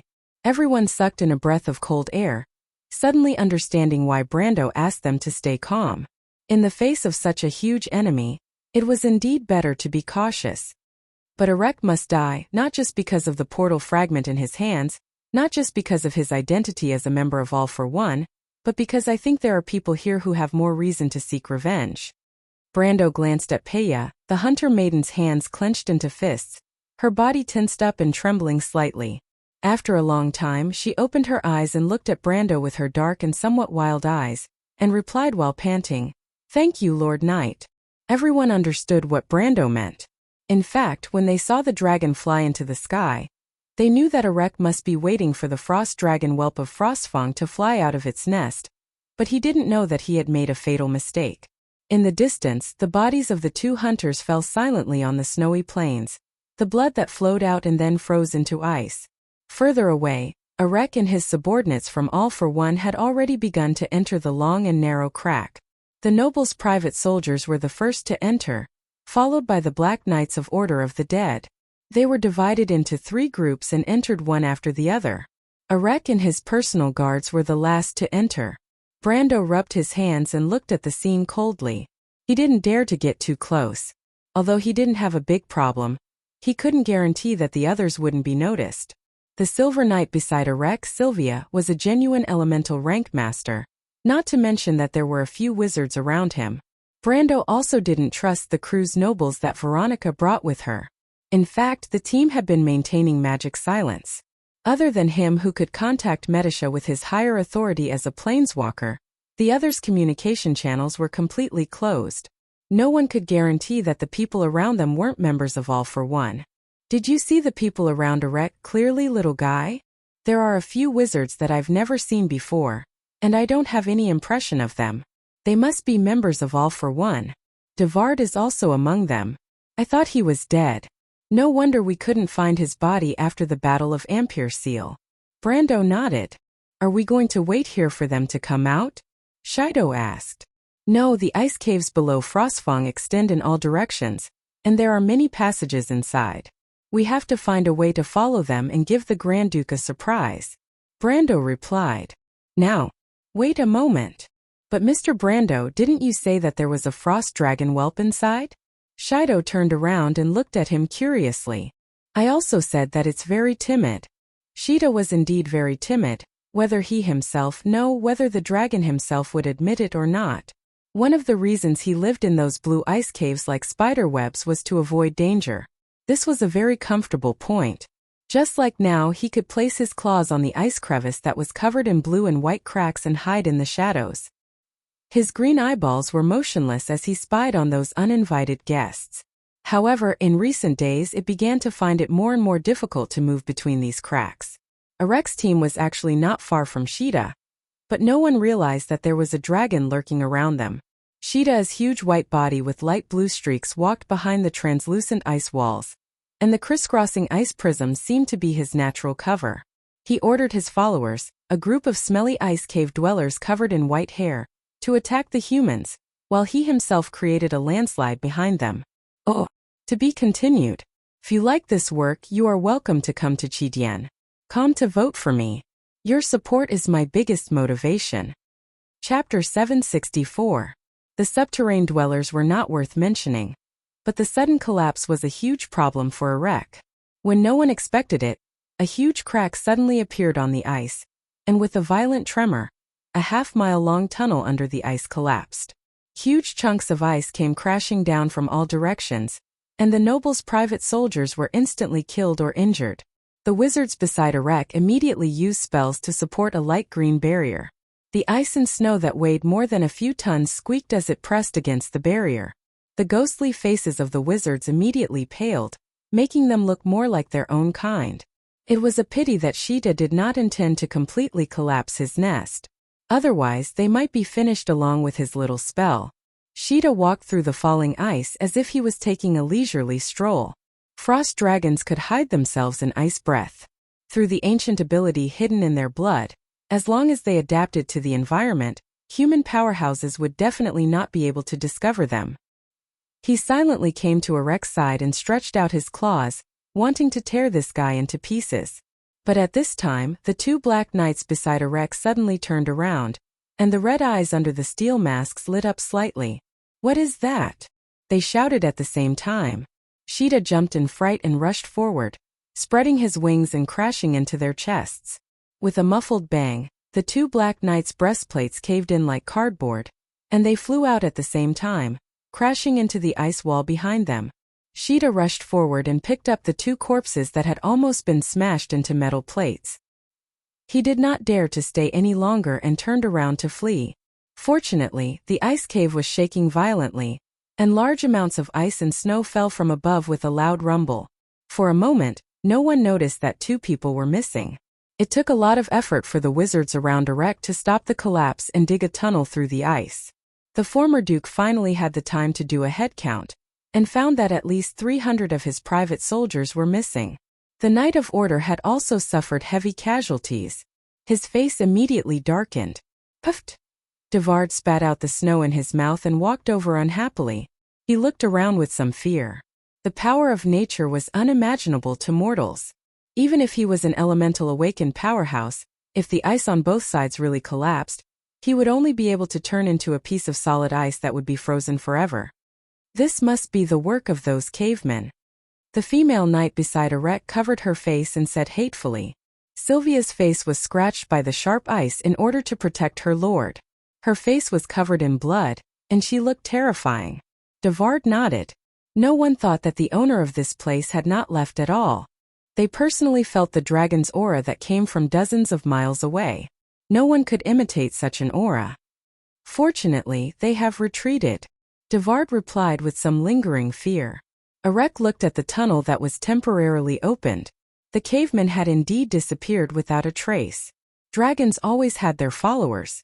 For example, the black dragon and the goblins, the red dragon and the kobolds often mixed together.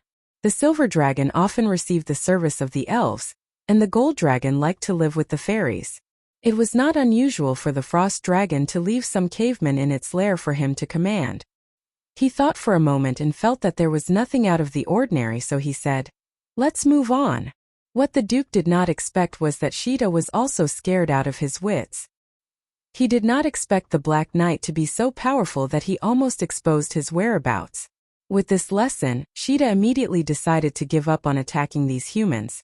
Instead, he found a safe place to hide and see what they were up to. Sheeta felt that he was playing a game with these humans, but safety was his first consideration. This had nothing to do with courage but wisdom. At least that was what he thought. So in the following time, he secretly followed behind these humans and did not attack. He saw that they did not feel bored at all through the long tunnel under the ice. He could not help but think that these humans were really boring. But soon, he saw the group of humans walking into his lair. Erek slowly walked into the hall that was naturally formed by the ice.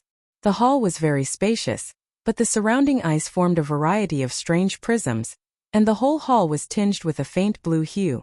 There was also a thin layer of ice fog on the ground. He looked up and his eyes fell on the trapezoidal ice wall in the middle of the hall. In the center of the ice wall was a rare gemstone. It was a gray gemstone, shining brightly without refracting the fire. From the inside to the outside it emitted a bright light, as if there was a sun inside. Erek pursed his lips and looked at the scene. The pale light from the gemstone carved a few deep shadows on his thin face. Although he was always serious, he had to admit that he had never seen a gemstone of such an amazing size. This gift from the ancient times was as tall as a person. Such a crystal did not exist in nature at all. Could only be a man-made creation. The Duke looked back indifferently. No one had ever seen the heart of the dragon. But the wizards could feel the endless power emanating from the gemstone. It was pure magic, the essence of magic after purification. The wizards of all for one could not help but reply with a trembling voice. "My lord, that may be the heart of the dragon." Erek nodded. In fact, he felt it himself. He had been in the realm of the Peak of Gold for some time, and he could sense the power of the gemstone. He could feel the waves of resonance emitted by the gemstone, as if there was a turbulent energy restrained in it, and it would break out at any time. According to historical records, the heart of the dragon was an eternal source of energy, just like what they saw in front of them. Seeing Erek nod, the wizards immediately moved. They started from the periphery of the hall, and used magic to explore the floor of the hall inch by inch. Although the pride of the dragons was unlikely to set up a trap, who knew if there would be a scum among the dragons? The result was just as Erek expected. The wizards soon returned with news that there were no traps, even on the icicle and the gemstone. The gloomy look on Erek's face eased a little, but it was still scary. He turned back and ordered the Black Knight behind him.